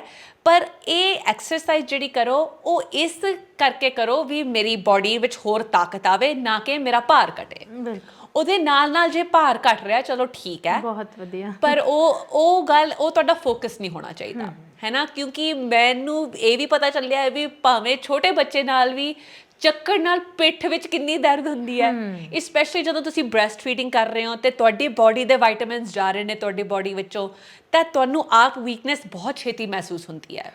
ਸੋ ਮੈਨੂੰ ਜੋ ਹੁਣ ਮੈਂ ਆਪ ਸ਼ੁਰੂ ਕਰ ਰਹੀ ਹਾਂ, ਆਪਣਾ ਸੋਚ ਰਹੀ ਹਾਂ ਵੀ ਮੈਂ ਕਿੱਦਾਂ ਆਪਣੀ ਐਕਸਰਸਾਈਜ਼ ਕਰਨੀ ਸ਼ੁਰੂ ਕਰਾਂ ਫਿਰ ਤੋਂ, ਕਿਉਂਕਿ ਮੈਨੂੰ ਵੀ ਲੱਗਦਾ ਹੈ ਵੀ ਮੈਨੂੰ ਸਟਰੋਂਗ ਹੋਣਾ ਜ਼ਰੂਰੀ ਹੈ, ਕਿਉਂਕਿ ਬੇਟੀ ਨੂੰ ਚੱਕਣਾ ਵੀ ਔਖਾ ਹੈ, ਬਿਲਕੁਲ, ਤੇ ਉਹਦੇ ਨਾਲ ਕੁਝ ਵੀ ਕਰਨਾ ਔਖਾ ਹੈ। ਤੁਸੀਂ ਜਦੋਂ ਸਾਹਮਣੇ ਨੂੰ ਬੈਂਡ ਕਰਦੇ ਹੋ ਤਾਂ ਕਿੱਥੇ ਕਿੱਥੇ ਦਰਦਾਂ ਹੁੰਦੀਆਂ ਨੇ, ਮੈਨੂੰ ਤਾਂ ਪਤਾ ਹੀ ਨਹੀਂ ਸੀਗਾ। ਹੁਣ ਮੈਂ 35 ਸਾਲਾਂ ਦੀ ਹੋਈ ਹਾਂ ਤੇ ਮੈਨੂੰ ਵੀ ਲੱਗ ਰਿਹਾ ਵੀ ਹਾਏ ਮੇਰੇ ਇੱਥੇ ਵੀ ਦਰਦ ਹੁੰਦੀ ਹੈ, ਇੱਥੇ ਵੀ ਦਰਦ ਹੁੰਦੀ ਹੈ। ਬੱਚੇ ਤੋਂ ਬਾਅਦ ਇਹ ਚੀਜ਼ਾਂ ਨਾਰਮਲ ਨੇ, ਪਰ ਤੁਹਾਨੂੰ ਕੀ ਹੋਣਾ ਚਾਹੀਦਾ ਵੀ ਤੁਸੀਂ ਚੰਗੀ ਤਰ੍ਹਾਂ ਹੈਲਦੀ ਤਰ੍ਹਾਂ ਆਪਣੀ ਬਾਡੀ ਨੂੰ ਰੱਖੋ। ਤੇ ਆਈ ਥਿੰਕ ਇਹ ਵੀ ਹੈ, ਜਦ ਤੱਕ ਅਸੀਂ ਆਪਣੇ ਆਪ ਦਾ ਪਰਸਪੈਕਟਿਵ ਨਹੀਂ ਚੇਂਜ ਕਰਾਂਗੇ ਤਾਂ ਹੋਰਾਂ ਦੇ ਵੀ ਨਹੀਂ ਚੇਂਜ ਹੋਣੇ। ਸੋ ਹੁਣ ਜਦੋਂ ਮੈਂ ਆਪਣੀਆਂ ਸਹੇਲੀਆਂ ਨੂੰ ਦੇਖਦੀ ਹਾਂ ਉਹਨਾਂ ਦੀ ਪ੍ਰੈਗਨੈਂਸੀ ਤੋਂ ਬਾਅਦ, ਜਿਸ ਤਰ੍ਹਾਂ ਕਿ ਤੁਸੀਂ ਪਹਿਲਾਂ ਕਹਿ ਰਹੇ ਸੀ ਵੀ ਕਦੀ ਉਹਦੇ 'ਤੇ ਨਾ ਫੋਕਸ ਕਰੋ ਵੀ ਤੁਹਾਡੀ ਬਾਡੀ ਕਿੱਦਾਂ ਲੱਗ ਰਹੀ ਹੈ, ਤੇ ਕਦੀ ਐਪਰੀਸ਼ੀਏਸ਼ਨ ਉਸ ਚੀਜ਼ 'ਤੇ ਨਾ ਦਿਓ ਵੀ ਤੁਸੀਂ ਤਾਂ ਲੱਗਦਾ ਹੀ ਨਹੀਂ ਵੀ ਬੱਚਾ ਕੀਤਾ। ਹਾਂਜੀ, ਕਿਉਂਕਿ ਇਹ ਚੀਜ਼ਾਂ ਨਾਲ ਤੁਹਾਡੇ ਦਿਮਾਗ 'ਤੇ ਇਹ ਅਸਰ ਹੁੰਦਾ ਹੈ ਵੀ ਹਾਂ ਮੈਨੂੰ ਭਾਰ ਘਟਾਉਣਾ ਚਾਹੀਦਾ ਹੈ, ਜਾਂ ਹਾਂ ਮੈਂ ਪਹਿਲਾਂ ਜਿਹੋ ਦੀ ਲੱਗਣੀ ਚਾਹੀਦੀ ਹਾਂ। ਤੇ ਇਹ ਚੀਜ਼ਾਂ ਨਾਲ ਬਹੁਤ ਹਾਰਮਫੁਲ ਇਫੈਕਟਸ ਹੁੰਦੇ ਨੇ, ਕਿਉਂਕਿ ਕੀ ਹੈ ਵੀ ਜਦੋਂ ਤੁਹਾਡੇ ਮੈਂਟਲ ਹੈਲਥ ਤੁਹਾਡੀ ਠੀਕ ਰਹੂਗੀ ਤੇ ਤੁਹਾਡੇ ਮਤਲਬ ਕਿ ਮਾਨਸਿਕ ਸਿਹਤ ਨਾਲ ਤੁਹਾਡੀ ਡਿਪਰੈਸ਼ਨ ਵੀ ਤੁਸੀਂ ਟਰੀਟ ਕਰ ਰਹੇ ਹੋ ਜੇ ਹੈਗੀ ਹੈ, ਐਂਗਜ਼ਾਇਟੀ ਵੀ ਟਰੀਟ ਕਰ ਰਹੇ ਹੋ, ਇਹ ਜਦ ਤੱਕ ਇਹ ਸਾਰੀਆਂ ਚੀਜ਼ਾਂ ਨੂੰ ਐਡਰੈਸ ਨਹੀਂ ਕਰੋਗੇ ਤੁਹਾਡੇ ਸਰੀਰ ਦਾ ਵੀ ਐਡਰੈਸ ਨਹੀਂ ਕੀਤਾ ਜਾਊਗਾ। ਤੇ ਵੈਸੇ ਇਹ ਗੱਲ ਕਰਦਿਆਂ ਮੈਨੂੰ ਇਹ ਵੀ ਯਾਦ ਆਇਆ ਵੀ ਇਹ ਵੀ ਬੜੀ ਇੰਪੋਰਟੈਂਟ ਚੀਜ਼ ਹੈ ਗੱਲ ਕਰਨੀ, ਕਿ ਬੱਚਾ ਹੋਣ ਤੋਂ ਬਾਅਦ ਜਿਹੜੇ ਕਹਿੰਦੇ ਨੇ ਪੋਸਟਮਾਰਟਮ ਵਿੱਚ ਐਂਗਜ਼ਾਇਟੀ ਜਿਹੜੀ ਹੁੰਦੀ ਹੈ, ਪੋਸਟਮਾਰਟਮ ਬਲੂਜ਼ ਹੁੰਦੇ ਨੇ, ਪੋਸਟਮਾਰਟਮ ਡਿਪਰੈਸ਼ਨ ਹੁੰਦੀ ਹੈ, ਜਿਹੜਿਆਂ ਨੂੰ ਕਦੀ ਪਹਿਲਾਂ ਡਿਪਰੈਸ਼ਨ ਨਹੀਂ ਹੋਈ, ਕਦੀ ਐਂਗਜ਼ਾਇਟੀ ਨਹੀਂ ਮਹਿਸੂਸ ਹੋਈ ਪਹਿਲਾਂ, ਉਹਨਾਂ ਨੂੰ ਵੀ ਇਹ ਹੁੰਦੀ ਹੈ। ਹਾਂ ਬਿਲਕੁਲ ਹੁੰਦੀ ਤੇ ਹੈ। ਮੈਂ ਆਪ ਤੁਹਾਨੂੰ ਕਹਿ ਸਕਦੀ ਹਾਂ ਵੀ ਮੈਂ ਆਪਣੇ ਆਪ ਨੂੰ ਬੜਾ ਇੱਦਾਂ ਸਮਝਦੀ ਹਾਂ ਵੀ ਮੈਂ ER ਦੀ ਡਾਕਟਰ ਹੈਗੀ ਹਾਂ, ਮੈਂ ਕਿੰਨੀਆਂ ਕਿੰਨੀਆਂ ਇਹੋ ਜਿਹੀਆਂ ਚੀਜ਼ਾਂ ਦੇਖਦੀ ਹਾਂ ਹਮੇਸ਼ਾ, ਤੇ ਕਦੀ ਇਮੋਸ਼ਨਲ ਨਹੀਂ ਮੈਂ ਹੁੰਦੀ। ਮੈਂ ਛੋਟੀ ਛੋਟੀ ਗੱਲ 'ਤੇ ਰੋ ਪੈਣਾ। ਬਰਥ ਤੋਂ ਬਾਅਦ ਬੱਚੀ ਜਦੋਂ ਘਰ ਆਈ, ਉਹਦੇ ਆਈ ਥਿੰਕ ਥੋੜ੍ਹੀ ਜਿਹੀ ਉਹਨੂੰ ਜ਼ੁਕਾਮ ਜਿਹਾ ਹੋਇਆ ਪਿਆ ਸੀਗਾ, ਤੇ ਉਹ ਸਾਹ ਜਦੋਂ ਲੈਂਦੀ ਸੀ ਥੋੜ੍ਹੀ ਜਿਹੀ ਆਵਾਜ਼ ਆਉਂਦੀ ਸੀ, ਮੈਂ ਉਹਦੇ 'ਤੇ ਹੀ ਰੋਣ ਲੱਗ ਪਈ। ਤੇ ਸਾਰੇ ਮੇਰੇ 'ਤੇ ਹੱਸ ਰਹੇ ਸੀ ਵੀ ਇਹ ਤਾਂ ਤੂੰ ਤਾਂ ਕਦੀ ਨਹੀਂ ਰੋਂਦੀ, ਤੇ ਮੈਨੂੰ ਇੰਨਾ ਹਰ ਗੱਲ 'ਤੇ ਰੋਣਾ ਆਵੇ। ਕਿਸੇ ਨੇ ਸਾਡੀ ਇੱਕ ਸਹੇਲੀ ਨੇ ਉਹਦੇ ਬੱਚੀ ਲਈ ਇੱਕ ਕਾਰਡ ਲਿਖਿਆ, ਮੈਂ ਕਾਰਡ ਪੜ੍ਹਿਆ ਨਾ ਜਾਵੇ ਮੈਨੂੰ ਇੰਨਾ ਰੋਣਾ ਆਵੇ, ਤੇ ਮੈਂ ਕਦੀ ਨਹੀਂ ਰੋਂਦੀ। ਤੇ ਨਾਲ ਫਿਰ ਮੈਂ ਇੱਕ ਵਾਰ ਫਿਰ ਆਪਣੀ ਮੰਮੀ ਨੂੰ ਇਹ ਵੀ ਕਿਹਾ ਸੀ ਤੇ ਆਪਣੇ ਹਸਬੈਂਡ ਨੂੰ ਇਹ ਵੀ ਕਿਹਾ ਸੀ ਵੀ ਮੈਨੂੰ ਨਾ ਰਾਤ ਦੇ ਟਾਈਮ ਮੈਨੂੰ ਬਹੁਤ ਐਂਗਜ਼ਾਇਟੀ ਮਹਿਸੂਸ ਹੁੰਦੀ ਹੈ, ਬਹੁਤ ਘਬਰਾਹਟ ਹੁੰਦੀ ਹੈ, ਤੇ ਇਹ ਨਹੀਂ ਮੈਨੂੰ ਪਤਾ ਕਿਉਂ ਹੋ ਰਹੀ ਹੈ, ਕਿਉਂਕਿ ਮੈਨੂੰ ਪਹਿਲਾਂ ਕਦੇ ਨਹੀਂ ਇਹ ਮਹਿਸੂਸ ਹੁੰਦਾ ਸੀ। ਦੁਪਹਿਰ ਹੋਣੀ ਤੇ ਮੈਨੂੰ ਪਹਿਲਾਂ ਹੀ ਡਰ ਲੱਗਣ ਲੱਗ ਪੈਣਾ ਵੀ ਹੁਣ ਧੁੱਪ ਨੇ ਚਲੀ ਜਾਣਾ ਹੈ, ਹੁਣ ਰਾਤ ਹੋ ਜਾਣੀ ਹੈ, ਤੇ ਮੈਨੂੰ ਡਰ ਲੱਗਦਾ ਸੀ ਇਹਦੇ ਬਾਰੇ, ਐਂਗਜ਼ਾਇਟੀ ਬਹੁਤ ਹੁੰਦੀ ਸੀ। ਤੇ ਇਹ ਵੀ ਗੱਲ ਅਸੀਂ ਨਹੀਂ ਕਰਦੇ ਵੀ ਇਹ ਵੀ ਚੀਜ਼ਾਂ ਨਾਰਮਲ ਹੁੰਦੀਆਂ ਨੇ, 2 ਮਹੀਨੇ 3 ਮਹੀਨੇ ਇਹ ਹੁੰਦੀਆਂ ਨੇ, ਕਿਉਂਕਿ ਤੁਹਾਡੇ ਹਾਰਮੋਨਸ ਕਿੰਨੇ ਚੇਂਜ ਹੋ ਰਹੇ ਨੇ ਬਾਡੀ ਵਿੱਚ, ਤੇ ਇਹ ਇਮੋਸ਼ਨਲ ਚੇਂਜਸ ਵੀ ਬਹੁਤ ਆਉਂਦੀਆਂ ਨੇ ਤੁਹਾਡੀਆਂ। ਤੇ ਇਹ ਵੀ ਚੀਜ਼ਾਂ ਨੂੰ ਐਡਰੈਸ ਕਰਨਾ ਵੀ ਇੰਪੋਰਟੈਂਟ ਹੈਗਾ। ਤੇ ਇਹਦਾ ਇਹ ਮਤਲਬ ਨਹੀਂ ਹੈ ਵੀ ਇਹੋ ਜਿਹੀਆਂ ਚੀਜ਼ਾਂ ਲਈ ਦਵਾਈ ਲੈਣ ਦੀ ਲੋੜ ਹੈ। ਜੇ ਤੁਹਾਨੂੰ ਪਹਿਲਾਂ ਡਿਪਰੈਸ਼ਨ ਜਾਂ ਐਂਗਜ਼ਾਇਟੀ ਨਹੀਂ ਸੀ ਤੇ ਪਹਿਲੇ 2-3 ਮਹੀਨਿਆਂ ਵਿੱਚ ਹੋ ਰਹੀ ਹੈ, ਹਜੇ ਤੁਹਾਨੂੰ ਕੋਈ ਦਵਾਈ ਦੀ ਇੱਦਾਂ ਲੋੜ ਨਹੀਂ ਹੈ, ਪਰ ਤੁਹਾਨੂੰ ਇਹ ਇੰਪੋਰਟੈਂਟ ਹੈ ਵੀ ਤੁਸੀਂ ਆਪਣੇ ਇਰਦ ਗਿਰਦ ਦੇ ਲੋਕਾਂ ਨੂੰ ਦੱਸੋ ਵੀ ਮੈਨੂੰ ਇਹ ਫੀਲ ਹੋ ਰਿਹਾ ਹੈ, ਤਾਂ ਕਿ ਉਹ ਵੀ ਥੋੜ੍ਹਾ ਜਿਹਾ ਧਿਆਨ ਦੇ ਸਕਣ ਇਹ ਚੀਜ਼ਾਂ 'ਤੇ, ਕਿਉਂਕਿ ਤੁਸੀਂ ਆਪਣੇ ਆਪ ਇਹ ਚੀਜ਼ਾਂ ਨਾਲ ਉਹ ਸਟਰਗਲ ਨਹੀਂ ਕਰ ਸਕਦੇ, ਤੁਹਾਨੂੰ ਹੈਲਪ ਚਾਹੀਦੀ ਹੈ, ਸਪੋਰਟ ਚਾਹੀਦੀ ਹੈ ਹੋਰਾਂ ਦੀ। ਤੇ ਇਹ ਗੱਲ ਵੀ ਕਰਨੀ, ਲੋਕਾਂ ਨੂੰ ਲੱਗਦਾ ਵੀ ਅਸੀਂ ਕਮਜ਼ੋਰ ਤਾਂ ਨਹੀਂ ਲੱਗਾਂਗੇ ਵੀ ਸਾਡੇ ਤੋਂ ਇਹ ਚੀਜ਼ ਹੈਂਡਲ ਨਹੀਂ ਹੋ ਰਹੀ, ਜਾਂ ਛੋਟੀ ਛੋਟੀ ਚੀਜ਼ਾਂ 'ਤੇ ਸਾਨੂੰ ਇੱਦਾਂ ਘਬਰਾਹਟ ਹੋ ਰਹੀ ਹੈ, ਪਰ ਇਹ ਵੀ ਨਾਰਮਲ ਚੀਜ਼ਾਂ ਹੈਗੀਆਂ ਨੇ ਜਿਹੜੀਆਂ ਸਾਨੂੰ ਸਾਰਿਆਂ ਨੂੰ ਸੋਚਣੀਆਂ ਚਾਹੀਦੀਆਂ ਨੇ ਪਹਿਲਾਂ ਹੀ, ਤਾਂ ਕਿ ਅਸੀਂ ਅਵੇਅਰ ਹੋਈਏ ਵੀ ਇਹ ਚੀਜ਼ਾਂ ਹੋ ਸਕਦੀਆਂ ਨੇ। ਤੇ ਇਹ ਵੀ ਤੁਹਾਡੇ ਪੋਸਟਪਾਰਟਮ ਡਿਲੀਵਰੀ ਤੋਂ ਬਾਅਦ ਦੇ ਹੈਲਥ ਵਿੱਚ ਪਾਰਟ ਬਹੁਤ ਵੱਡਾ ਪਲੇ ਕਰਦੀਆਂ ਨੇ ਵੀ ਤੁਸੀਂ ਕਿੱਦਾਂ ਆਪਣੀ ਸਿਹਤ ਨੂੰ ਠੀਕ ਰੱਖ ਰਹੇ ਹੋ, ਚੰਗਾ ਰੱਖ ਰਹੇ ਹੋ। ਤੇ ਇਹ ਵੀ ਡਾਈਟ ਨਾਲ ਵੀ ਹੋ ਸਕਦਾ ਹੈ। ਐਕਸਰਸਾਈਜ਼, ਕਈਆਂ ਲਈ ਐਕਸਰਸਾਈਜ਼ ਕਿੰਨੀ ਇੰਪੋਰਟੈਂਟ ਹੈ ਆਪਣੇ ਮਾਨਸਿਕ ਸਿਹਤ ਲਈ, ਹੈ ਨਾ, ਵੀ ਬਾਹਰ ਨਿਕਲੋ। ਕਦੀ ਕਦੀ ਤੁਸੀਂ ਬਹੁਤ ਹੀ ਜ਼ਿਆਦਾ ਬੱਚੇ ਦੀ ਦੇਖਭਾਲ ਵਿੱਚ ਇਨਵੋਲਵ ਹੋ ਜਾਂਦੇ ਹੋ ਵੀ ਤੁਸੀਂ ਭੁੱਲ ਜਾਂਦੇ ਹੋ ਵੀ ਬਾਹਰ ਦੀ ਜ਼ਿੰਦਗੀ ਵੀ ਕਿਹੋ ਜਿਹੀ ਹੈ। ਅਸੀਂ ਕੰਘੀ ਕਰਨੀ ਵੀ ਭੁੱਲ ਜਾਂਦੇ ਹੋ, ਨਹਾਉਣਾ ਭੁੱਲ ਜਾਂਦੇ ਹੋ ਵੀ ਆਪਣੇ ਆਪ ਵੀ ਕੁਝ ਚੰਗਾ ਖਾ ਲਈਏ। ਮਤਲਬ ਕਿ ਛੋਟੀਆਂ ਛੋਟੀਆਂ ਚੀਜ਼ਾਂ ਜਿਹੜੀਆਂ ਅਗੇਨ, ਕਿਉਂਕਿ ਸਾਡੇ ਕਲਚਰ ਵਿੱਚ ਇਹ ਸਾਡੇ ਕੋਲ ਹੈਲਪ ਹੈਗੀ ਹੈ, ਸਾਡੇ ਕੋਲ ਹੋਰਾਂ ਦੀ ਬਹੁਤ ਮਦਦ ਹੋ ਜਾਂਦੀ ਹੈ। ਸੋ ਮੈਨੂੰ ਇਹ ਯਾਦ ਰੱਖਣਾ ਆਪਣੇ ਲਈ ਵੀ ਨਹਾਉਣਾ ਤਾਂ ਚਲੋ ਹੈ ਹੀ ਹੈ ਇੱਦਾਂ, ਪਰ ਜੇ ਬਾਹਰ ਵਾਕ ਲਈ ਜਾਣਾ, ਸੈਰ ਕਰਨ ਜਾਣਾ ਤਾਂ ਕੱਢੋ ਆਪਣੇ ਲਈ 15-20 ਮਿੰਟ। ਜਾਂ ਜੇ ਤੁਸੀਂ ਕੋਈ ਆਪਣਾ ਟੀਵੀ ਤੇ ਸ਼ੋਅ ਦੇਖਣਾ ਹੈ, ਉਹ ਕੱਢੋ, ਆਪਣਾ ਅੱਧਾ ਘੰਟਾ ਜ਼ਰੂਰ ਕੱਢੋ। ਕਿਉਂਕਿ ਜਦ ਤੱਕ ਤੁਸੀਂ ਆਪਣਾ ਧਿਆਨ ਨਹੀਂ ਰੱਖ ਸਕਦੇ ਚੰਗੀ ਤਰ੍ਹਾਂ, ਤੁਸੀਂ ਬੱਚੇ ਦਾ ਧਿਆਨ ਨਹੀਂ ਰੱਖ ਸਕਦੇ। ਜੇ ਸਾਨੂੰ ਹੀ ਨਹੀਂ ਵਧੀਆ ਮਹਿਸੂਸ ਹੋ ਰਿਹਾ ਬਸ, ਹੈ ਨਾ, ਤਾਂ ਅਸੀਂ ਖੁਸ਼ੀ ਨਾਲ ਕੁਝ ਵੀ ਨਹੀਂ ਕਰ ਸਕਦੇ ਬਸ। ਤੇ ਇਹ ਵੀ ਚੀਜ਼ ਵੀ ਜੇ ਤੁਹਾਨੂੰ ਚੰਗਾ ਲੱਗਦਾ ਹੈ ਵੀ ਸਹੇਲੀਆਂ ਨਾਲ ਬਾਹਰ ਜਾਣਾ, ਤਾਂ ਰੱਖੋ ਵੀ ਹਫਤੇ ਵਿੱਚ ਮੈਂ ਇੱਕ ਵਾਰ ਜ਼ਰੂਰ ਆਪਣੀ ਸਹੇਲੀਆਂ ਨੂੰ ਮਿਲਣਾ ਤੇ ਅਸੀਂ ਕਿਤੇ ਜਾਣਾ ਹੈ। ਭਾਵੇਂ ਬੱਚੇ ਨੂੰ ਘਰ ਛੱਡੋ, ਆਪਣੇ ਮਮ ਦੇ ਨਾਲ, ਹਸਬੈਂਡ ਦੇ ਨਾਲ, ਕਿਸੇ ਦੇ ਨਾਲ ਵੀ ਅੱਧੇ ਘੰਟੇ ਲਈ ਵੀ ਨਿਕਲੋ ਤੁਸੀਂ ਘਰ ਤੋਂ। ਕਿਉਂਕਿ ਜਦ ਤੁਸੀਂ ਬਹੁਤ ਜ਼ਿਆਦਾ ਇਨਵੋਲਵ ਹੋ ਜਾਂਦੇ ਹੋ ਬੱਚੇ ਦੀ ਦੇਖਭਾਲ ਵਿੱਚ ਤੇ ਤੁਸੀਂ ਆਪਣੀ ਆਈਡੈਂਟੀਟੀ ਨੂੰ ਭੁੱਲ ਜਾਂਦੇ ਹੋ, ਫਿਰ ਜ਼ਿਆਦਾ ਪ੍ਰੋਬਲਮਸ ਹੁੰਦੀਆਂ ਨੇ। ਜਦ ਕਿ ਅਸੀਂ ਇਦਾਂ ਕਰਦੇ ਹਾਂ, ਇਹ ਮਤਲਬ ਸਾਰਿਆਂ ਦੀਆਂ ਸਮੱਸਿਆਵਾਂ ਹੀ ਨੇ ਕਿ ਅਸੀਂ ਛੋਟੇ ਬੱਚੇ ਨਾਲ ਵਿਆਹ ਸ਼ਾਦੀਆਂ ਤੱਕ ਜਾਣਾ ਛੱਡ ਦਿੰਦੇ ਹਾਂ। ਅਸੀਂ ਕਹਿੰਦੇ ਹਲੇ ਬੱਚੇ ਛੋਟੇ ਆ, ਹਲੇ ਬੱਚਾ ਬਹੁਤ ਛੋਟਾ ਹੈ ਨਾ। ਤੇ ਜੇ ਤੁਸੀਂ ਆਪਣੇ ਆਪ ਨੂੰ ਬਾਹਰਲਾ ਮਾਹੌਲ ਦੇ ਹੀ ਨਹੀਂ ਰਹੇ, ਤਾਂ ਫਿਰ ਮੈਨੂੰ ਲੱਗਦਾ ਕਿ ਤੁਹਾਡੀ ਸਰੀਰਕ ਤੇ ਮਾਨਸਿਕ ਸਿਹਤ ਦੋਨੇ ਖਰਾਬ ਹੋ ਜਾਂਦੀ ਬਹੁਤ ਜ਼ਿਆਦਾ। ਤੇ ਅਸੀਂ ਕਾਫੀ ਕੋਸ਼ਿਸ਼ ਕੀਤੀ ਸੀ ਵੀ ਅਸੀਂ ਆਪਣਾ ਇਹ ਨਾ ਛੱਡੀਏ, ਜੋ ਚੀਜ਼ਾਂ ਸਾਨੂੰ ਚੰਗੀਆਂ ਲੱਗਦੀਆਂ ਨੇ ਕਰਨੀਆਂ, ਭਾਵੇਂ ਉਹ ਹੋਵੇ ਵਿਆਹ। ਮਤਲਬ ਕਿ ਆਈ ਥਿੰਕ ਮੇਰੀ ਬੇਟੀ 2 ਮਹੀਨਿਆਂ ਦੀ ਸੀ ਜਦੋਂ ਅਸੀਂ ਪਹਿਲੀ ਵਾਰ ਉਹਨੂੰ ਲੈ ਕੇ ਗਏ ਸੀ ਕਿਸੇ ਦੇ ਵਿਆਹ 'ਤੇ। ਉਹ ਵੀ ਕਿਤੇ 2 ਘੰਟੇ ਦੂਰ ਦੀ ਡਰਾਈਵ 'ਤੇ ਸੀਗੇ, ਉੱਥੇ ਅਸੀਂ ਵੀਕਐਂਡ ਲਈ ਰਹੇ, ਵਿਆਹ 'ਤੇ ਗਈ, ਸਾਰਾ ਕੁਝ ਕੀਤਾ। ਕਿਉਂਕਿ ਸਾਨੂੰ ਇਹ ਪਤਾ ਚੱਲ ਰਿਹਾ ਸੀ ਵੀ ਜੋ ਚੀਜ਼ਾਂ ਸਾਨੂੰ ਪਸੰਦ ਨੇ, ਜਿਨ੍ਹਾਂ ਨਾਲ ਸਾਨੂੰ ਖੁਸ਼ੀ ਮਿਲਦੀ ਹੈ, ਉਹ ਕਰਨੀਆਂ ਅਸੀਂ ਨਹੀਂ ਛੱਡਣੀਆਂ। ਤੇ ਇਹ 3 ਮਹੀਨਿਆਂ ਦੀ ਵੀ ਨਹੀਂ ਸੀਗੀ ਜਦੋਂ ਅਸੀਂ ਪਹਿਲੀ ਵਾਰ ਪਲੇਨ ਤੇ ਕਿਤੇ ਵਕੇਸ਼ਨ ਤੇ ਗਏ। ਕਿਉਂਕਿ ਅਗੇਨ ਉਹ ਸਾਡੇ ਪਰਿਵਾਰ ਦੀ ਵਕੇਸ਼ਨ ਸੀਗੀ, ਅਸੀਂ ਇਕੱਠਿਆਂ ਨੇ ਪਲਾਨ ਕੀਤੀ ਜਦੋਂ ਮੈਂ ਪ੍ਰੈਗਨੈਂਟ ਸੀ, ਉਸ ਤੋਂ ਵੀ ਪਹਿਲਾਂ। ਤੇ ਅਸੀਂ ਇਹ ਨਹੀਂ ਸੀ ਚਾਹੁੰਦੇ ਵੀ ਅਸੀਂ ਕਦੀ ਜੋ ਚੀਜ਼ਾਂ ਨਾਲ ਸਾਨੂੰ ਖੁਸ਼ੀ ਮਿਲਦੀ ਹੈ, ਜੋ ਚੀਜ਼ਾਂ ਨਾਲ ਸਾਡੀ ਮਾਨਸਿਕ ਸਿਹਤ ਵਧੀਆ ਰਹਿੰਦੀ ਹੈ, ਉਹਨਾਂ ਨੂੰ ਨਾ ਅਸੀਂ ਛੱਡੀਏ ਬੱਚੇ ਕਰਕੇ। ਬੱਚੇ ਤਾਂ ਬਹੁਤ ਆਸਾਨੀ ਨਾਲ ਐਡਜਸਟ ਕਰ ਲੈਂਦੇ ਨੇ। ਉਹ ਦੇਖੋ ਫਲਾਈਟ 'ਤੇ ਵੀ ਗਈ, ਰੋਡ ਟ੍ਰਿਪਸ ਵੀ ਕੀਤੇ ਸਾਡੇ ਨਾਲ, ਅਤੇ ਅਸੀਂ ਇੱਦਾਂ ਟਰੈਵਲ ਕਰਦੇ ਰਹੇ ਹਾਂ ਉਹਦੇ ਨਾਲ। ਅਸੀਂ ਇਹ ਨਹੀਂ ਕਦੀ ਚਾਹਿਆ ਵੀ ਅਸੀਂ ਕਹੀਏ ਵੀ ਬੱਚੇ ਕਰਕੇ ਅਸੀਂ ਨਹੀਂ ਕਰ ਸਕਦੇ। ਅਸੀਂ ਭਾਵੇਂ ਮੈਂ ਅਤੇ ਮੇਰੇ ਹਸਬੈਂਡ ਨੇ ਡਿਨਰ 'ਤੇ ਵੀ ਜਾਣਾ, ਅਸੀਂ ਉਹਨੂੰ ਨਾਲ ਲੈ ਜਾਂਦੇ ਹਾਂ। ਜੋ ਵੀ ਅਸੀਂ ਫੈਂਸੀ ਰੈਸਟੋਰੈਂਟ 'ਤੇ ਜਾਣਾ ਜਾਂ ਜੋ ਵੀ ਕਰਨਾ, ਸਾਡੇ ਪਰਿਵਾਰ ਨੇ ਕਿਸੇ ਦੀ ਵੀ ਪਾਰਟੀ 'ਤੇ ਜਾਣਾ, ਕਿਸੇ ਦੇ ਘਰ ਜਾਣਾ, ਸਾਰਾ ਕੁਝ ਅਸੀਂ ਕਰ ਲੈਂਦੇ ਹਾਂ ਬੱਚੇ ਦੇ ਨਾਲ। ਕਿਉਂਕਿ ਜਿੰਨਾ ਫਿਰ ਬੱਚਾ ਵੀ ਐਡਜਸਟ ਕਰਦਾ ਹੈ, ਬੱਚਾ ਵੀ ਸਿੱਖਦਾ ਵੀ ਕਿੱਦਾਂ ਨਵੇਂ ਇਨਵਾਇਰਮੈਂਟ ਵਿੱਚ ਅਡੈਪਟ ਕਰਨਾ ਹੈ, ਕਿੱਦਾਂ ਆਪਣੇ ਆਪ ਨੂੰ ਇੱਦਾਂ ਰੱਖਣਾ ਹੈ, ਅਤੇ ਉਹਦੇ ਨਾਲ ਅਸੀਂ ਵੀ ਖੁਸ਼ ਰਹਿੰਦੇ ਹਾਂ। ਅਤੇ ਜਿੰਨੇ ਖੁਸ਼ ਅਸੀਂ ਰਹਿੰਦੇ ਹਾਂ, ਜਿੰਨੇ ਹੈਲਦੀ ਅਸੀਂ ਰਹਿੰਦੇ ਹਾਂ, ਓਨਾ ਹੀ ਹੈਲਦੀ ਬੱਚਾ ਵੀ ਰਹਿੰਦਾ ਹੈ। ਇੱਕ ਚੀਜ਼ ਮੈਂ ਚਾਹੁੰਦੀ ਹਾਂ ਕਿ ਖ਼ਤਮ ਕਰਨ ਤੋਂ ਪਹਿਲਾਂ ਆਪਾਂ ਥੋੜ੍ਹੀ ਜਿਹੀ ਗੱਲ ਇਹਦੇ 'ਤੇ ਜ਼ਰੂਰ ਕਰ ਲਈਏ। ਜਿਵੇਂ ਮੈਂ ਤੁਹਾਨੂੰ ਦੱਸਿਆ ਸੀ ਕਿ ਮੇਰੀ ਇੱਕ ਸਹੇਲੀ ਆ, ਹੈ ਨਾ, ਉਹਨਾਂ ਦੀ ਛੋਟੀ ਜਿਹੀ ਬੇਟੀ ਆ, ਤਾਂ ਉਹਨੂੰ ਥੋੜ੍ਹਾ ਜਿਹਾ ਫੀਵਰ ਹੋਇਆ ਅਤੇ ਡਾਕਟਰ ਨੇ ਉਹਨਾਂ ਨੂੰ ਕਿਹਾ ਕਿ ਥੋੜ੍ਹੀ ਜਿਹੀ ਨਮੂਨੀਆ ਦੀ ਸ਼ਿਕਾਇਤ ਆ, ਹੈ ਨਾ। ਤਾਂ ਉਹ ਕਹਿੰਦੇ ਕਿ ਉਹਨਾਂ ਨੇ ਸਿਰਫ 2 ਮਿੰਟ 'ਚ ਮੈਡੀਸਨ ਲਿਖਤੀ। ਅਤੇ ਮੈਂ ਉਹਨਾਂ ਨੂੰ ਸਵਾਲ ਕੀਤਾ ਵੀ ਬੱਚੇ ਨੂੰ ਡਾਈਟ ਕਿਵੇਂ ਦੀ ਦੇਣੀ ਆ, ਜੇ ਮਤਲਬ ਉਹਨੂੰ ਠੰਡ ਵਾਲੀ ਕੋਈ ਸ਼ਿਕਾਇਤ ਆ ਤਾਂ ਡਾਈਟ ਵੀ ਚੇਂਜ ਹੋਊਗੀ, ਹੈ ਨਾ। ਤਾਂ ਉਹਨਾਂ ਨੇ ਉਸ ਚੀਜ਼ 'ਤੇ ਗੱਲਬਾਤ ਨਹੀਂ ਕੀਤੀ। ਅਤੇ ਫਿਰ ਉਹਨਾਂ ਨੇ ਮੈਨੂੰ ਕਾਲ ਕੀਤੀ ਕਿ ਹਰ ਇੱਕ ਨੂੰ ਲੱਗਦਾ ਕਿ ਤੁਸੀਂ 2 ਬੱਚੇ ਵੱਡੇ ਕੀਤੇ, ਕਿ ਮਦਰ ਨੂੰ ਇੱਦਾਂ ਦੀ ਨੌਲੇਜ ਵੀ ਦੇਣੀ ਚਾਹੀਦੀ ਹੈ ਨਾ ਕਿ ਤੁਸੀਂ ਬੱਚੇ ਨੂੰ ਕੀ ਖਵਾਉਣਾ ਜਾਂ ਕੀ ਨਹੀਂ ਖਵਾਉਣਾ। ਇਹ ਸਾਰੀਆਂ ਚੀਜ਼ਾਂ ਜਦ ਕਿ ਸਾਡੀ ਲਾਈਫ 'ਚੋਂ ਹੀ ਮਿਸ ਹੁੰਦੀਆਂ ਨੇ, ਅਸੀਂ ਆਪਣੇ ਐਕਸਪੈਰੀਮੈਂਟ ਕਰਦੇ ਰਹਿੰਦੇ ਹਾਂ ਬੱਚਿਆਂ 'ਤੇ, ਹੈ ਨਾ। ਜਿਵੇਂ ਤੁਸੀਂ ਕਿਹਾ ਕਿ ਤੁਹਾਨੂੰ ਮੈਮ ਦੀ ਹੈਲਪ ਮਿਲੀ, ਤੁਹਾਡੇ mother in law the help ਸੀ, ਤਾਂ ਉਹਨਾਂ ਨੇ ਕਿੰਨੀਆਂ ਚੀਜ਼ਾਂ ਤੁਹਾਨੂੰ ਗਾਈਡ ਕੀਤੀਆਂ ਹੋਣਗੀਆਂ। ਇਹ ਵੀ ਲਾਜ਼ਮੀ ਹੈ ਇੱਕ ਮਾਂ ਲਈ। ਪੂਰੀ ਤਰ੍ਹਾਂ ਇਹ ਤੁਸੀਂ ਗੱਲ ਸਹੀ ਕੀਤੀ ਹੈ। ਇਹ ਇਹ ਮੈਂ ਇਹ ਕਹੂੰਗੀ ਵੀ ਇਹ ਡਾਕਟਰਸ ਦੀ ਸ਼ਿਕਾਇਤ ਤੁਹਾਡੀ ਬਿਲਕੁਲ ਠੀਕ ਹੈ। ਅਸੀਂ ਨਹੀਂ ਇਸ ਤਰ੍ਹਾਂ ਕਾਉਂਸਲਿੰਗ ਜਿਹੜੀ ਇੰਪੋਰਟੈਂਟ ਲਾਈਫਸਟਾਈਲ ਕਾਉਂਸਲਿੰਗ ਹੁੰਦੀ ਹੈ ਅਸੀਂ ਨਹੀਂ ਕਰਦੇ ਚੰਗੀ ਤਰ੍ਹਾਂ, ਹੈ ਨਾ। ਅਸੀਂ ਦਵਾਈਆਂ ਝੱਟ ਲਿਖ ਦਿੰਦੇ ਹਾਂ ਜਾਂ ਕਹਿ ਦਿੰਦੇ ਹਾਂ, ਪਰ ਜਿਹੜੀਆਂ ਚੀਜ਼ਾਂ ਨਾਲ ਬਹੁਤ ਫਰਕ ਪੈਂਦਾ ਬੱਚਿਆਂ 'ਤੇ ਜਾਂ ਹੋਰਾਂ 'ਤੇ ਵੀ ਅਸੀਂ ਉਹਦੀ ਗੱਲ ਘੱਟ ਕਰਦੇ ਹਾਂ। ਅਤੇ ਇਹਦੇ ਵਿੱਚ ਮੈਂ ਪਹਿਲੀ ਚੀਜ਼ ਤਾਂ ਇਹ ਕਹੂੰਗੀ ਵੀ ਜੇ ਤੁਸੀਂ ਕਰ ਸਕੋ ਵੀ ਹੋਰਾਂ ਤੋਂ ਜਿਨ੍ਹਾਂ ਕੋਲ ਐਕਸਪੀਰੀਅੰਸ ਹੈਗਾ ਉਹਨਾਂ ਤੋਂ ਥੋੜ੍ਹੀ ਜਿਹੀ ਇਨਫੋਰਮੇਸ਼ਨ ਲੈ ਸਕੋ, ਜਿਸ ਤਰ੍ਹਾਂ ਕਿ ਮੈਂ ਵੀ ਲੈਂਦੀ ਆਈ ਹਾਂ ਵੀ ਕੀ ਕਰਨਾ, ਕਿਉਂਕਿ ਕਿੱਦਾਂ ਤੁਹਾਨੂੰ ਥੋੜਾ ਕੋਈ ਪੈਂਫਲੇਟ ਦਿੰਦਾ ਜਦੋਂ ਬੱਚਾ ਹੁੰਦਾ ਹੈ ਵੀ ਇਹ ਰੂਲਸ ਫੋਲੋ ਕਰੋ, ਜੇ ਇਹ ਹੋਵੇ ਤਾਂ ਆਹ ਕਰਿਓ, ਸਾਨੂੰ ਕੋਈ ਟੀਚਿੰਗ ਤਾਂ ਮਿਲਦੀ ਨਹੀਂ। ਤੇ ਜਿਨ੍ਹਾਂ ਕੋਲ ਐਕਸਪੀਰੀਅੰਸ ਹੈਗਾ ਸਭ ਤੋਂ ਵਧੀਆ ਤਾਂ ਉਹਨਾਂ ਕੋਲੋਂ ਟੀਚਿੰਗ ਮਿਲ ਸਕਦੀ ਹੈ। ਪਰ ਇਹ ਡਾਇਟ ਵਗੈਰਾ ਦੀ ਤਾਂ ਡੈਫੀਨੇਟਲੀ ਫਰਕ ਪੈਂਦਾ ਹੈ। ਜਿਸ ਤਰ੍ਹਾਂ ਕਿ ਜਦੋਂ ਬਹੁਤ ਹੀ ਛੋਟੇ ਬੱਚੇ ਹੁੰਦੇ ਨੇ ਅਤੇ ਮਤਲਬ ਕਿ 6 ਮਹੀਨੇ ਦੇ, ਹਜੇ 7-8 ਮਹੀਨਿਆਂ ਦੇ, ਉਸ ਤੋਂ ਛੋਟੇ ਹੁੰਦੇ ਨੇ, ਜਦੋਂ ਉਹ ਹੋਰ ਖਾਣੇ ਨਹੀਂ ਖਾ ਰਹੇ, ਸਿਰਫ ਦੁੱਧ ਪੀ ਰਹੇ ਨੇ, ਉਦੋਂ ਬਸ ਇਹੀ ਕਹਿਣਾ ਵੀ ਜਦੋਂ ਉਹ ਬਿਮਾਰ ਹੋਣ ਤਾਂ ਜਿੰਨਾ ਦੁੱਧ ਪਿਲਾ ਸਕੋ ਪਿਲਾਓ। ਇਹ ਵੀ ਚੀਜ਼ ਮੈਨੂੰ ਪਹਿਲਾਂ ਕਿਸੇ ਹੋਰ ਨੇ ਨਹੀਂ ਸੀ ਦੱਸੀ।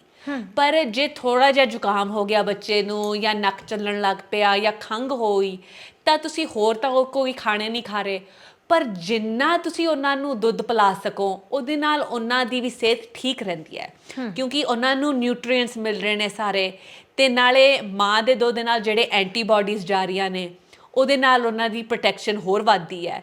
ਸੋ ਸਾਡੇ ਘਰ ਵਿੱਚ ਤਾਂ ਇਹੋ ਜਿਹਾ ਕੰਮ ਸੀਗਾ ਵੀ ਜੇ ਬੱਚੀ ਨੂੰ ਕਦੀ ਕੋਈ ਜ਼ੁਕਾਮ ਹੋ ਗਿਆ ਜਾਂ ਨੱਕ ਥੋੜ੍ਹਾ ਜਿਹਾ ਵੀ ਚੱਲਣ ਲੱਗ ਪਿਆ ਤਾਂ ਮੈਨੂੰ ਇੰਨੇ ਵਾਈਟਮਿਨਸ ਦੇਣੇ ਸਾਰਿਆਂ ਨੇ ਵੀ ਤੂੰ ਆਪਣੇ ਕਿਉਂਕਿ ਬੱਚੇ ਨੂੰ ਤਾਂ ਦੇ ਨਹੀਂ ਸਕਦੇ ਤੁਸੀਂ, ਤਾਂ ਮੈਨੂੰ ਵਾਈਟਮਿਨ ਸੀ ਦੇਣੀ ਅਤੇ ਹੋਰ ਕਿੰਨੇ ਸਪਲੀਮੈਂਟਸ ਦੇਣੇ ਅਤੇ ਮੇਰੇ 'ਤੇ ਲੱਗੇ ਰਹਿਣਾ, ਕਿਉਂਕਿ ਫਿਰ ਮੇਰੇ ਦੁੱਧ ਨਾਲ ਹੀ ਉਹਦੇ 'ਤੇ ਇਫੈਕਟ ਪੈਂਦਾ ਸੀ। ਬਿਲਕੁਲ। ਅਤੇ ਇਹ ਜੇ ਹੋਰ ਮੈਨੂੰ ਨਾ ਦੱਸਦੇ ਤਾਂ ਮੈਨੂੰ ਪਤਾ ਨਹੀਂ ਸੀ ਹੋਣਾ। ਫਿਰ ਅਸੀਂ ਮੈਡੀਸਨ ਦੇ ਚੱਕਰ 'ਚ ਪੈਂਦੇ, ਫਿਰ ਮੈਡੀਸਨ ਦੀ ਚੱਕਰ 'ਚ ਪੈ ਜਾਂਦੇ ਹੋ। ਅਤੇ ਨਾਲੇ ਇਹ ਵੀ ਧਿਆਨ ਰੱਖਣਾ ਚਾਹੀਦਾ ਵੀ 1 ਸਾਲ ਤੋਂ ਛੋਟੇ ਬੱਚਿਆਂ ਲਈ, ਵੈਸੇ ਤਾਂ 2 ਸਾਲ ਤੋਂ ਛੋਟੇ ਬੱਚਿਆਂ ਲਈ ਕਾਫੀ ਹੱਦ ਤੱਕ ਕਈ ਦਵਾਈਆਂ ਠੀਕ ਨਹੀਂ ਹੈਗੀਆਂ। ਮਤਲਬ ਕਿ ਜਿਹੜੀ ਹੋ ਗਈ ਤੁਹਾਡੀ ਪੈਰਾਸੀਟਾਮੋਲ, ਚਲੋ ਉਹ ਤਾਂ ਠੀਕ ਹੈ, ਪਰ 1 ਸਾਲ ਤੋਂ ਪਹਿਲਾਂ ਉਹ ਪੈਰਾਸੀਟਾਮੋਲ ਤੁਸੀਂ ਦੇ ਸਕਦੇ ਹੋ, ਪਰ 1 ਸਾਲ ਤੋਂ ਪਹਿਲਾਂ ਜਿਹੜੀ ਹੁੰਦੀ ਹੈ ਆਈਬੂਪ੍ਰੋਫਨ, ਬੂਫਰਨ, ਉਹ ਨਹੀਂ ਦੇ ਸਕਦੇ ਬੱਚੇ ਨੂੰ। ਅਤੇ ਇਹ ਵੀ ਤੁਹਾਨੂੰ ਪਤਾ ਹੋਣਾ ਚਾਹੀਦਾ ਵੀ ਉਹ 1 ਸਾਲ ਤੋਂ ਬਾਅਦ ਹੀ ਦੇ ਸਕਦੇ ਹੋ ਦਵਾਈ। ਅਤੇ ਇਹ 2 ਦਵਾਈਆਂ ਤੋਂ ਇਲਾਵਾ ਕਾਫੀ ਹੱਦ ਤੱਕ ਜਿਹੜੀਆਂ ਅਸੀਂ ਜ਼ੁਕਾਮ ਅਤੇ ਨਜ਼ਲੇ ਵਗੈਰਾ ਦੀਆਂ ਦਵਾਈਆਂ ਆਪ ਲੈਂਦੇ ਹਾਂ ਉਹ ਬੱਚੇ ਨਹੀਂ ਲੈ ਸਕਦੇ। ਅਤੇ ਉਹਦੇ ਕਰਕੇ ਕਈ ਹੱਦ ਤੱਕ ਲੋਕ ਹੋਮਿਓਪੈਥਿਕ ਦਵਾਈਆਂ ਵੀ ਵਰਤ ਲੈਂਦੇ ਨੇ, ਪਰ ਜ਼ਿਆਦਾ ਤਾਂ ਇਲਾਜ ਜਿੰਨਾ ਤੁਸੀਂ ਕਰ ਸਕਦੇ ਹੋ ਡਾਇਟ ਨਾਲ ਹੀ ਹੋਊਗਾ। ਜਿਸ ਤਰ੍ਹਾਂ ਕਿ ਤੁਸੀਂ ਕਹਿ ਰਹੇ ਹੋ, ਜੇ ਇਹਨਾਂ ਨੂੰ ਇਹੋ ਜਿਹੀਆਂ, ਜੇ ਠੰਡ ਜੀ ਲੱਗੀ ਹੋਈ ਹੈ ਇੱਥੇ ਤਾਂ ਕਹਿਣਗੇ ਹੈ ਨਾ ਵੀ ਠੰਡੀਆਂ ਚੀਜ਼ਾਂ ਅਵੋਇਡ ਕਰਨੀਆਂ ਜਾਂ ਇੱਦਾਂ ਜੇ ਜੂਸ ਵਗੈਰਾ ਅਵੋਇਡ ਕਰਨੇ, ਅਤੇ ਕਿਸ ਤਰ੍ਹਾਂ ਤੁਸੀਂ ਉਹਨਾਂ ਨੂੰ ਹਾਈ ਨਿਊਟਰੀਐਂਟ ਵਾਲੀ ਡਾਇਟ ਦੇ ਸਕਦੇ ਹੋ। ਜੇ ਉਹ ਰੋਟੀ ਖਾ ਰਹੇ ਨੇ, ਜੇ ਉਹ ਸੋਲਿਡਸ ਖਾ ਰਹੇ ਨੇ ਦੁੱਧ ਤੋਂ ਇਲਾਵਾ, ਤਾਂ ਕਿੱਦਾਂ ਦਹੀਂ ਵੀ ਕਿੱਦਾਂ ਠੀਕ ਹੁੰਦਾ ਉਹਨਾਂ ਲਈ, ਕੈਲਸ਼ੀਅਮ ਲਈ, ਅਤੇ ਦਾਲਾਂ ਨੂੰ ਲੱਦ ਕੇ ਉਹਦੇ ਵਿੱਚ ਘਿਓ ਜਾਂ ਬਟਰ ਪਾ ਕੇ ਕਿੱਦਾਂ ਉਹਨਾਂ ਲਈ ਵਧੀਆ ਚੀਜ਼ਾਂ ਹੁੰਦੀਆਂ ਨੇ। ਇਹਦੇ 'ਤੇ ਐਮਫੈਸਿਸ ਵੀ ਘੱਟ ਕਰਦੇ ਹਾਂ, ਪਰ ਭਾਵੇਂ ਹਲਦੀ ਪਾ ਲਓ ਜਿੰਨੀ ਮਰਜ਼ੀ ਆਪਣੇ ਖਾਣੇ ਵਿੱਚ, ਤਾਂ ਕਿ ਹਲਦੀ ਨਾਲ ਵੀ ਉਹਨਾਂ ਦਾ ਇਮਿਊਨ ਸਿਸਟਮ ਵੱਧਦਾ ਹੈ। ਅਤੇ ਇਹ ਚੀਜ਼ਾਂ ਆਈ ਥਿੰਕ ਹੋਰਾਂ ਤੋਂ ਹੀ ਸਾਨੂੰ ਹੁਣ ਪਤਾ ਚੱਲਦੀਆਂ ਨੇ, ਕਿਉਂਕਿ ਡਾਕਟਰਸ ਵਗੈਰਾ ਘੱਟ ਦੱਸਦੇ ਨੇ ਇਹਦੇ ਬਾਰੇ। ਪਰ ਸਭ ਤੋਂ ਵੱਡੀ ਗੱਲ ਜਿਹੜੀ ਆਈ ਥਿੰਕ ਸਪੈਸ਼ਲੀ ਜਦੋਂ ਬਹੁਤ ਹੀ ਛੋਟੇ ਬੱਚੇ ਹੁੰਦੇ ਨੇ, ਵੀ ਜੇ ਤੁਸੀਂ ਆਪਣਾ ਦੁੱਧ ਪਿਲਾ ਰਹੇ ਹੋ ਤਾਂ ਜਿੰਨਾ ਤੁਸੀਂ ਪਿਲਾ ਸਕਦੇ ਹੋ ਪਿਲਾਓ, ਅਤੇ ਉਸ ਟਾਈਮ 'ਤੇ ਵੀ ਮਾਂ 'ਤੇ ਫੋਕਸ ਕਰੋ ਤੁਸੀਂ, ਕਿਉਂਕਿ ਉਹਦੇ ਜੋ ਵਾਈਟਮਿਨਸ ਜਾਣਗੇ, ਜੋ ਉਹਦੀ ਬੋਡੀ ਵਿੱਚ ਤਾਕਤ ਹੈ, ਉਹਦੇ ਨਾਲ ਹੀ ਬੱਚੇ ਦੀ ਤਾਕਤ ਬਣਦੀ ਹੈ। ਬਿਲਕੁਲ। ਵੈਸੇ ਤਾਂ ਆਪਾਂ ਬਹੁਤ ਸਾਰੀਆਂ ਗੱਲਾਂ ਕੀਤੀਆਂ ਨੇ, ਹਾਂਜੀ। ਤੁਸੀਂ ਬਹੁਤ ਡਿਟੇਲ 'ਚ ਸਾਰਾ ਕੁਝ ਦੱਸਿਆ, ਅਤੇ ਸ਼ੁਕਰੀਆ ਬਹੁਤ ਬਹੁਤ। ਨਹੀਂ, ਬਹੁਤ ਚੰਗਾ ਲੱਗਿਆ ਗੱਲ ਕਰਕੇ। ਸ਼ੁਕਰੀਆ। ਤੁਸੀਂ ਸਾਰੀਆਂ ਗੱਲਾਂ ਬਾਤਾਂ ਸੁਣ ਹੀ ਲਈਆਂ ਨੇ। ਬੱਚਾ ਹੋਣ ਤੋਂ ਪਹਿਲਾਂ ਅਤੇ ਜਦੋਂ ਤੁਸੀਂ ਪ੍ਰੈਗਨੈਂਟ ਹੋ ਉਸ ਵਕਤ, ਅਤੇ ਉਸ ਤੋਂ ਬਾਅਦ ਬੱਚੇ ਦੇ ਹੋਣ ਤੋਂ ਬਾਅਦ ਤੁਹਾਨੂੰ ਆਪਣੀ ਸਿਹਤ, ਖਾਸ ਕਰਕੇ ਮਾਨਸਿਕ ਸਿਹਤ ਦਾ ਖਿਆਲ ਰੱਖਣਾ ਬਹੁਤ ਲਾਜ਼ਮੀ ਆ, ਕਿਉਂਕਿ ਜਦੋਂ ਬੰਦੇ ਦਾ ਮਨ ਖਿੜਿਆ ਹੋਵੇ ਤਦ ਹੀ ਉੱਠ ਕੇ ਆਪਦੇ ਸਰੀਰ ਲਈ ਕੁਛ ਨਾ ਕੁਛ ਕਰਦਾ। ਅਤੇ ਉਸ ਤੋਂ ਇਲਾਵਾ ਇਹਨਾਂ ਨੇ ਦੱਸਿਆ ਕਿ ਮਾਂ ਦਾ ਦੁੱਧ ਆ ਜਿਹੜਾ ਬੱਚੇ ਲਈ ਬਹੁਤ ਲਾਜ਼ਮੀ ਆ। ਜਿੰਨਾ ਚਿਰ ਤੁਹਾਨੂੰ ਦੁੱਧ ਆ ਰਿਹਾ ਤਾਂ ਤੁਸੀਂ ਬੱਚੇ ਨੂੰ ਉਹ ਦੁੱਧ ਜ਼ਰੂਰ ਪਿਲਾਓ। ਬੱਚਾ ਹੈ ਜਿਹੜਾ ਉਹ ਦਵਾਈਆਂ ਤੋਂ ਵੀ ਬਚਿਆ ਰਹੇਗਾ ਅਤੇ ਬਿਮਾਰੀਆਂ ਤੋਂ ਵੀ ਬਚਿਆ ਰਹੇਗਾ।